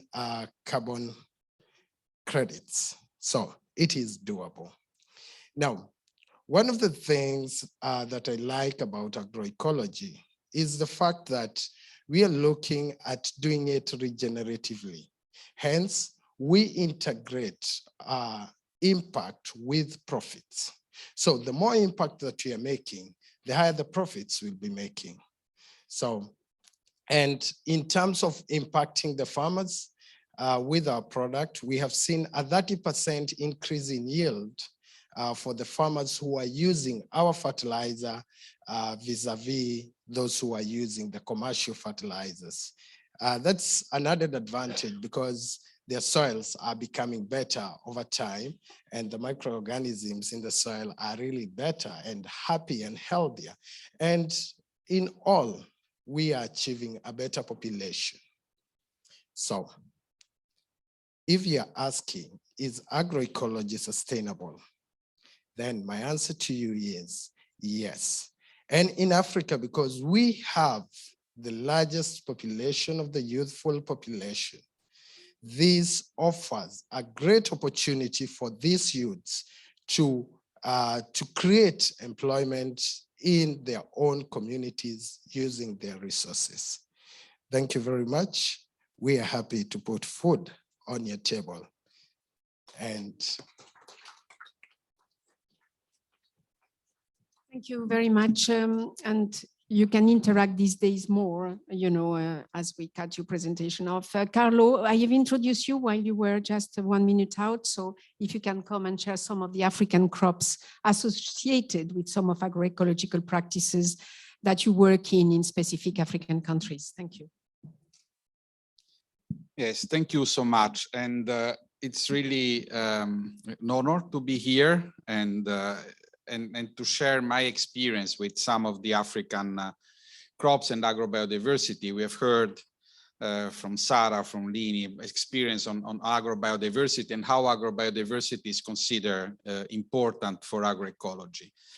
And we have done a lot of work with IFAD as well. We have published a number of how to do notes for promoting the marketing of NUS, neglected and underutilized species. And and so there is a lot that has been known, but I would like to share two case studies. One is the case of durum wheat. And one would ask, why you talk about wheat if you're talking about neglected species? Because I think there is a component of agrobiodiversity which is sometimes overlooked. And this is the traditional varieties of major crops. And also because durum wheat is, of course, is used to make pasta as an Italian. That's kind of very important. So we start a study. So maybe 3,500 years ago is when Ethiopians start growing wheat, durum wheat. And in doing that, they develop unique diversity, a diversity which is genetically very different from any kind of durum wheat in other parts of the world, and particularly the Mediterranean basin or the semi-fertile crescent, to the point that people argue whether Ethiopia should be considered a center of origin for durum wheat. But also over 3,500 years, they experience a lot of climate change, and therefore, and a lot of pests and diseases pressure. And therefore, they accumulated a number of traits that make them resilient to a number of climates and a number of diseases. In fact, it's not by chance that source of resistance for yellow rust have been found in Ethiopian material. And yet this genetic diversity was in the verge of disappearing. Why? Because soft wheat, bread wheat has been promoted, and that soft wheat has a market. And so the soft wheat, the bread wheat, was replacing the durum wheat. And even when Ethiopia found out that pasta was a good product, and so they revert to produce some of the durum wheat, they revert to improved varieties, which were not having Ethiopian genetic background, so they don't have the traits that make them adapted to these local conditions. So in 2010, we started looking at this genetic diversity, which was conserved in the Ethiopian Biodiversity Institute, and we started looking into traits for adaptation to climate change. So the entry point was really climate change. And as we start this research, we involved the farmers, we asked them to evaluate this material. We found out incredible things. First of all, that this diversity is very productive. And in many marginal areas, which is the majority of Ethiopian area for durum wheat, they were even more productive than the improved varieties. Secondly, they were more resilient in the sense that they were less stressed by climate fluctuation year after year. And we have more than 10 years of data collection around that. So if there is a bad year, an improved variety yield would go very significantly down, or much so than these traditional varieties. So the yield stability was much higher for these varieties. Thirdly, they have better qualities, so better characteristics, nutritional characteristics. Less gluten, they were less heavy, obviously a little bit less protein as a result of that, but still the nutritional qualities of this wheat were much better than the improved varieties. And so, and as farmers participating in this research and evaluated some of this material, they really wanted to have this material back, to the point that now thousands of farmers in at least Samara or Oromia are using these varieties. And in Tigray, we don't know because we couldn't have access lately, but it would be interesting to know how these varieties contribute to livelihood during this period. So the idea is really that you have a source of genetic diversity, which really needs to be become more mainstream in agricultural research, because it has the potential to increase food and nutrition security as well as resilience. You would ask me, what is the challenge? The challenge is, of course, the market and the use in production, because you need a different technology which exists, but not in Ethiopia. So there is an issue of creating the conditions for which this traditional durum wheat can become a marketable product. The second example, and so that's to emphasize one part of the agrobiodiversity that is often overlooked, but we have other example also, for example, from Latin America with traditional varieties of maize or with traditional varieties of sorghum, just to mention some major crops.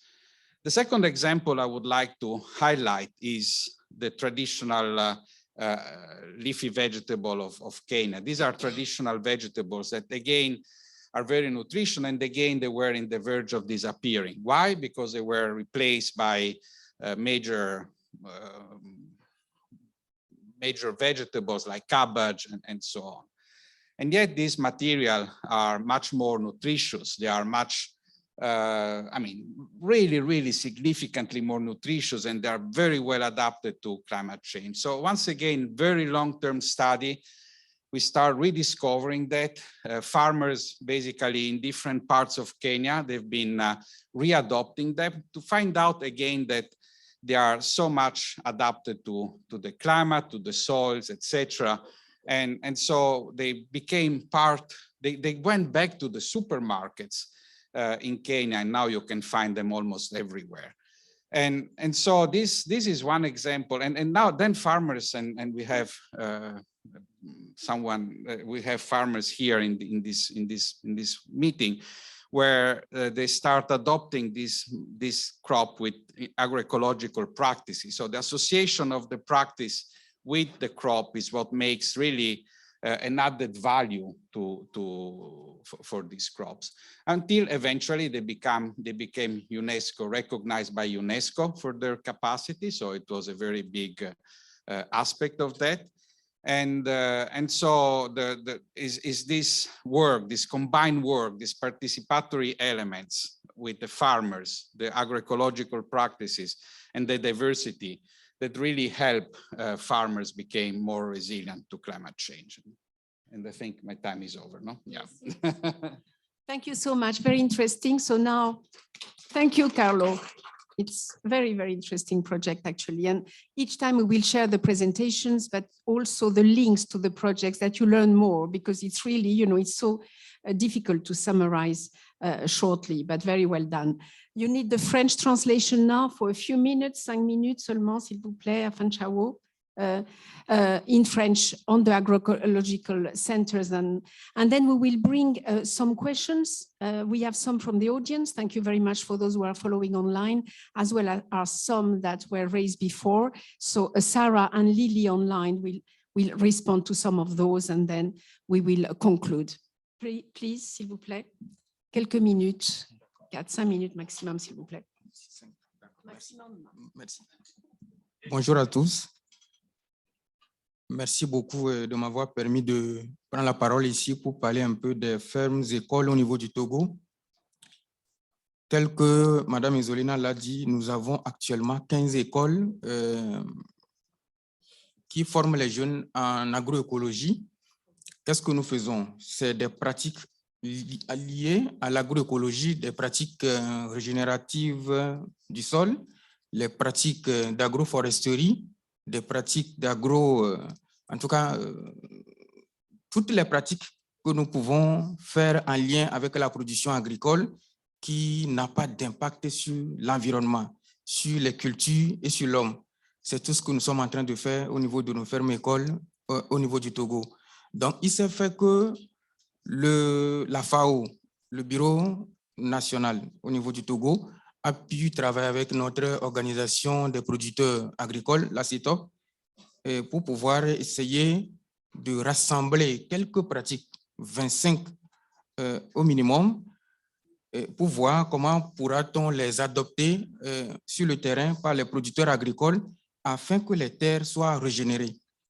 Et pour pouvoir atteindre le maximum de producteurs agricoles, ça a permis à ce qu'on puisse sélectionner une quinzaine de jeunes producteurs qui sont déjà installés, qui ont leur ferme agricole, qui ont suivi des formations à partir d'un document élaboré par la FAO en lien avec la CETOP et le réseau des jeunes producteurs professionnels agricoles du Togo.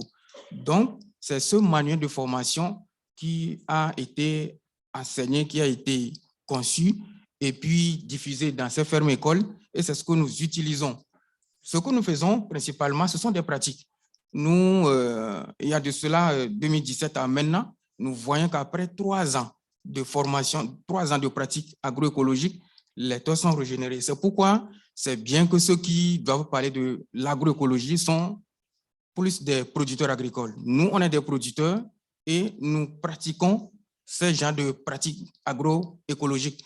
Donc, si nous attendons des fois que l'agroécologie a des limites, bien sûr, ça a des limites, peut-être en lien avec le manque d'information, le manque de formation. C'est pourquoi ces fermes-écoles ont un cahier, un agenda, c'est de toucher au maximum des jeunes qui sont déjà installés, des acteurs de terrain, ceux qui sont dans la production agricole, afin que les pratiques agroécologiques soient plus apprises et puis avoir un grand maillage sur tout l'étendue du territoire. Nous l'avons commencé et nous avons des preuves sur le terrain. C'est ce qui a permis même au ROPA, le réseau des organisations paysannes et des producteurs agricoles de l'Afrique de l'Ouest, à pouvoir envoyer, il y a de cela 2 ans, je pense, des jeunes agriculteurs au niveau des fermes-écoles du Togo pour se faire renforcer. Notre ambition, c'est de pouvoir atteindre des millions de jeunes et des acteurs agricoles dans la sous-région ouest africaine pour que les pratiques agroforestières, agroécologiques que nous sommes en train de pratiquer au niveau du Togo soient un grand impact au niveau de la sous-région. Sinon, nous, on croit à ça. Et puis, si vous venez dans nos fermes-écoles, vous allez voir que les pratiques ont des résultats probants. C'est pourquoi la perspective que nous voulons partager avec des gens, c'est de pouvoir appuyer ces fermes-écoles au niveau du Togo et bien sûr des centres de formation au niveau de Nieleni, Mali par exemple, au niveau du Niger, parce que je suis le président des jeunes agriculteurs au niveau de la sous-région. Donc, je connais à peu près les réalités des pays de l'Afrique de l'Ouest. Il va falloir qu'on puisse appuyer effectivement ces jeunes à pouvoir apprendre les pratiques agroécologiques et à pouvoir les disséminer dans la plupart des exploitations familiales pour que les terres soient régénérées. Sinon, nous, principalement, on est contre l'utilisation abusive de l'engrais chimique, des pesticides chimiques qui créent des maladies bizarres que nous sommes en train de rencontrer dans nos sociétés actuellement. Nous croyons à l'agroécologie, nous la pratiquons et nous avons des résultats. Merci à vous et que Dieu vous bénisse. Merci beaucoup. Et je ne sais pas si vous avez indiqué qu'en fait, ce sont des jeunes ou qui ont déjà leur ferme et qui, leurs revenus, les revenus de leur famille, leur travail dépendent des résultats de l'agroécologie. Ils n'ont pas d'autre travail. C'est vraiment économique. Alors, moi, de l'organisation d'où je viens, on insiste beaucoup sur l'aspect économique, durable, parce que ce n'est pas parce que c'est bien ou c'est gentil ou c'est une approche qui est sympathique, mais simplement, ça doit faire vivre les gens. Il doit y avoir un marché, on doit vendre. Et c'est ce que vous nous confirmez aussi. On vous enverra les liens à ces initiatives du Togo, mais aussi d'autres dans la sous-région pour vous en sachiez plus. Thank you very much for keeping with the time and sorry again for, but there were interesting questions online and as well before. So if you don't mind, Sarah and Lily, on 2 aspects which are also extremely keen for everybody, there are questions, and for me, which are the scaling up and the sustainability. So scaling up, financing, sustainability, key. Sarah, can you do that? Yes, and then Lily, if you are still online, please. Thank you.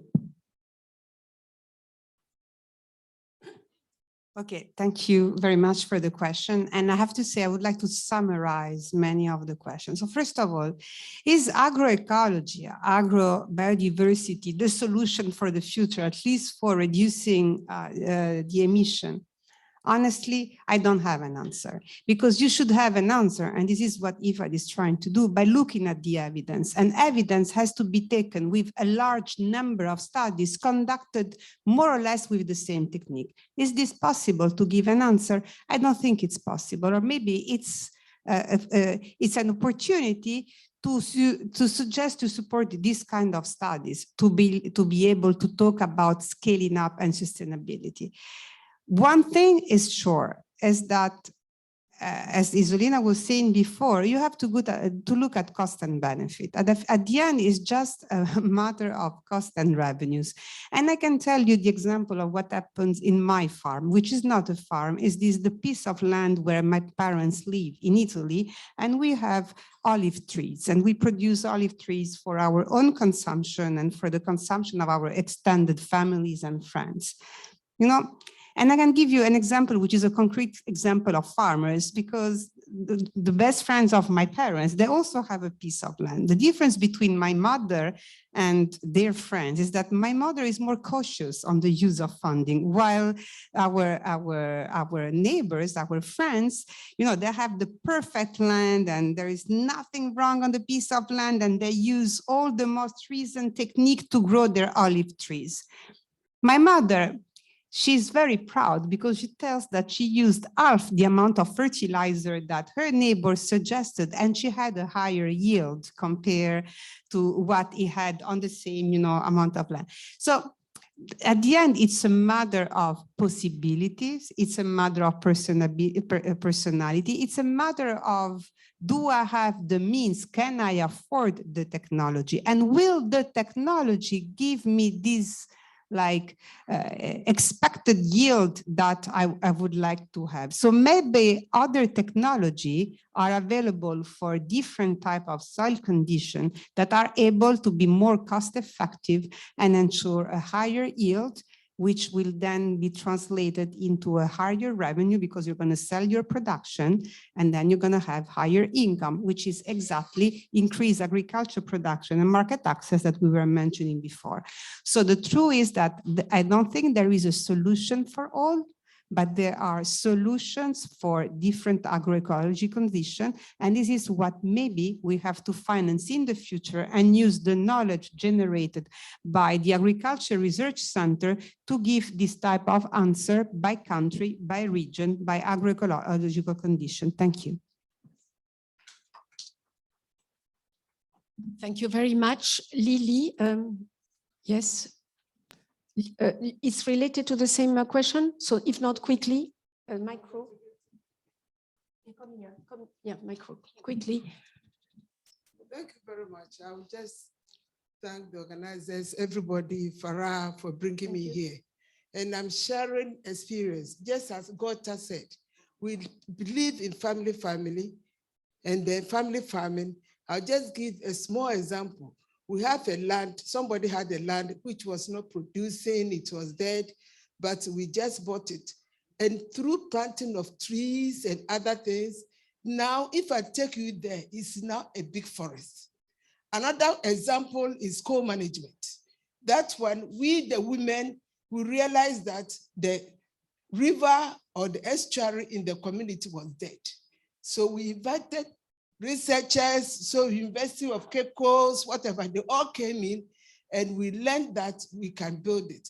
Now, to make it short, it's built, and we are getting so many fish and other things, which is very nutritious for the community. So co-management is very good, and we all understand it because we learned it and we understand it and we are using it. Thank you very much. Yes, thank you. Thank you very much. And you are very right, it's one of the principles of agroecology. And before I forget, it wasn't mentioned at the beginning because it was Farah who started. IFAD, of course, a key partner for us, and we thank them as well. And ourselves, we are very pleased that the African Agriculture Science Week is now the African Agriculture and Agribusiness Week, because it's also the linkage with the farmers and the entrepreneurs and the other part, and the solutions and things that we have to find that Sandra was looking at, I mean, are also at the level of the farmers and the operators. Lily, do you have anything to add? Please, you are still online to the sustainability, scalability, investment part. Yeah, thank you. So specifically on scaling up, what we found from the review, where we found 4 systematic reviews and 48 papers, but the evidence was not very robust, was that the conditions for scaling are pretty much similar to other scaling of agriculture. So having technical knowledge, having finance, and supporting farmers on the ground to make change matter most. So I think that what we need in terms of a transition is that the institutions that manage finance, that manage technical advice, need to make a decision about what kinds of alternative agriculture they're going to support. You know, will it be regenerative? Will it be climate smart agriculture? Will it be agroecology, or some mix of the above that delivers the outcomes we want? And then it's a matter of having the regulations and the incentives, the credit to farmers that makes that happen. Thank you. Very true, Lily. Thank you very much. We know what doesn't work. that we know. So we have to find the best way, which is not only one single solution, you were saying that, Sarah, as well, is to find on the local context what works, and also studies at scale, and studies is from the research and is also from the field, I mean, at the farmer's level. If there is no other questions, or but really it's 1 second, because it's very difficult, of course, not to bring you quickly, one, but you had already 2 this morning. So now it's half of it, but very quick, because we really have to go on. The micro, the closest. And then we will have my colleague who will say 2 words of summary. And I think from Brussels, from the European Commission, who supports also this event and part of our work, all of us, researchers and practitioners. I hope that Guy 4 is online as well, but I warn you, you have to come in very soon. Go on. Yes, okay. Please, very quick. I have a very short question to the gentleman, Organics. I'm sorry, I don't remember the company. Samuel, yes. Samuel, I was just intrigued a little bit by your statement of being able to regenerate input, mineral fertilizer, basically, if I understand, over 24 hours. Now, this draws me back to Lavoisier 300 years ago, who said, nothing is created, nothing is ever lost, everything is transformed. Where does nutrients would come from, in your opinion? So then, is there anybody else quickly? Yeah. Yeah, he will. That's fine. Please, please. Yeah. Yeah, thank you very much. I'm from Nigeria. I want to just add that the good work that IFAD is doing should be extended to fisheries, because everything has to be taken together. Look at the tripod stand. I had most of crops. I'm hearing less of livestock and fisheries, and it's like supposed to be 3 stands that we take care of. Yes, very true. Sarah, do you want to clarify? It's just for IFAD and fisheries, but no, and I think I really have to apologize, because there is the tendency anytime you present about something about agriculture to think that livestock fisheries are not part, they're integral part of it. And it's just a different way, and maybe that those techniques are less relevant for that. But you're right, we have to extend it to also this.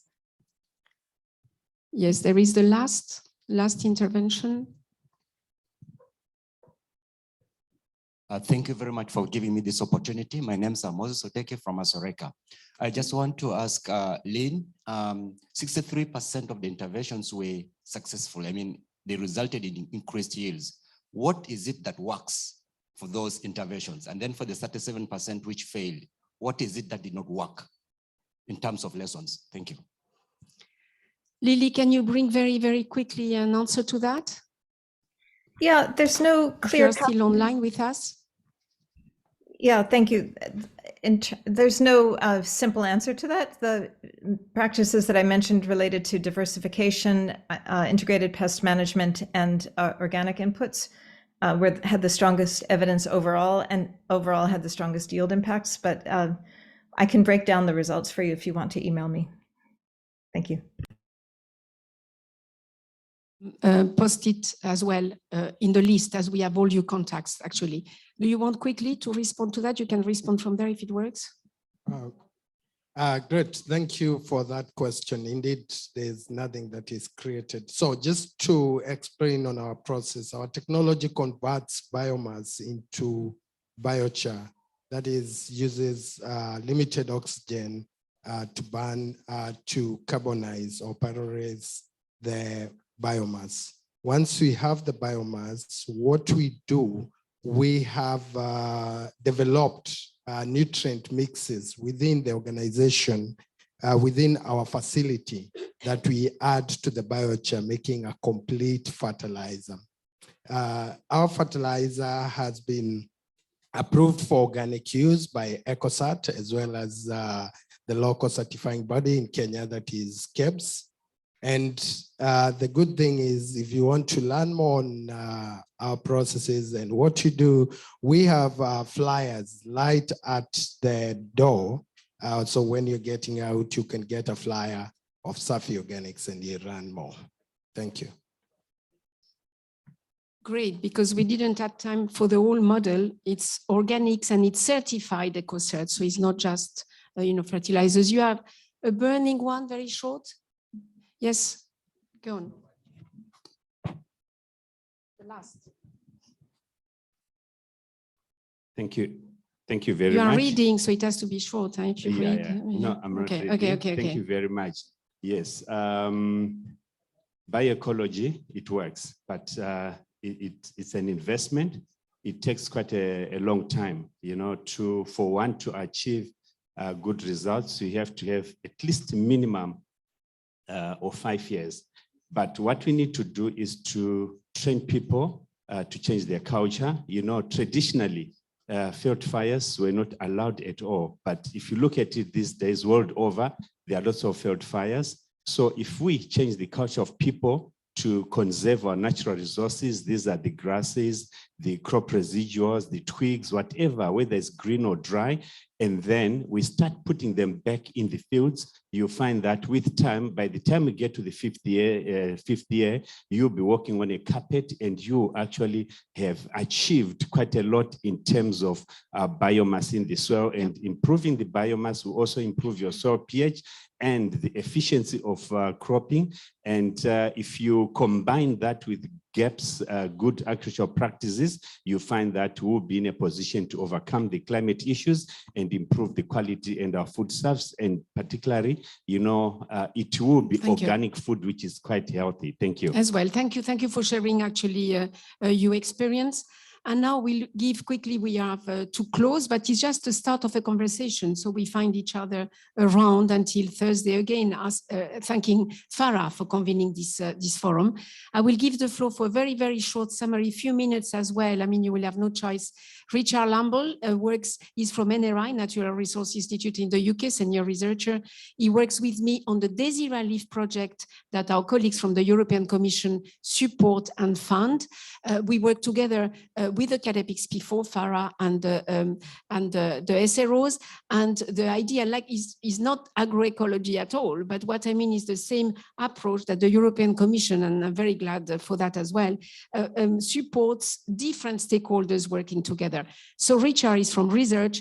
Myself, I work from an association, non-for-profit association of private sector operators, which is mostly smallholders, MSMEs, and agribusiness in Africa and across the world. So I think it's a very interesting, approach of having different perspectives. Richard, very shortly.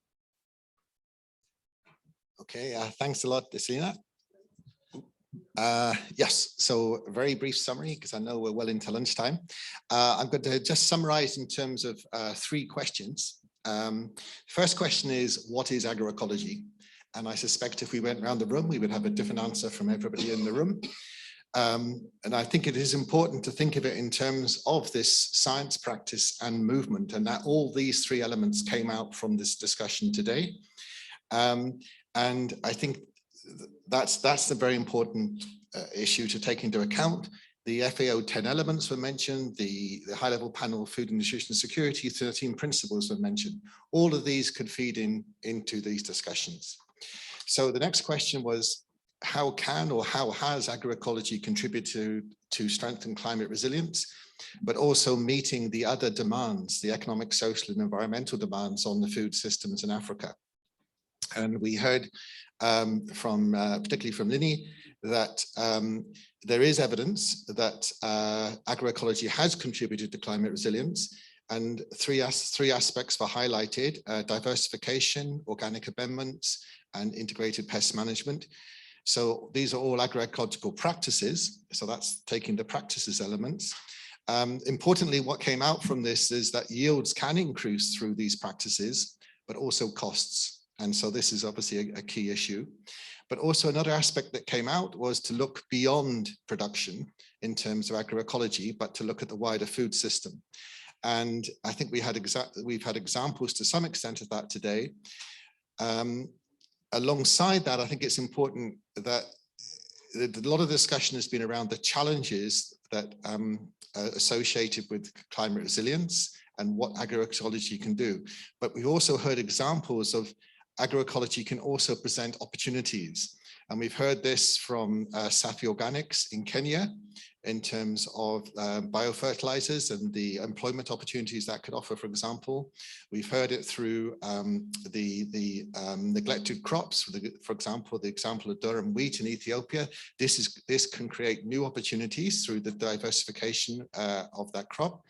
And we've heard, for example, from West Africa, the alliance that's been operating in West Africa, this multi-stakeholder alliance, which is already contributing to change in West Africa. So the third question now is what needs to happen and to enable further agroecology informed transitions. So these are not necessarily agroecological transitions, but they're informed by agroecology.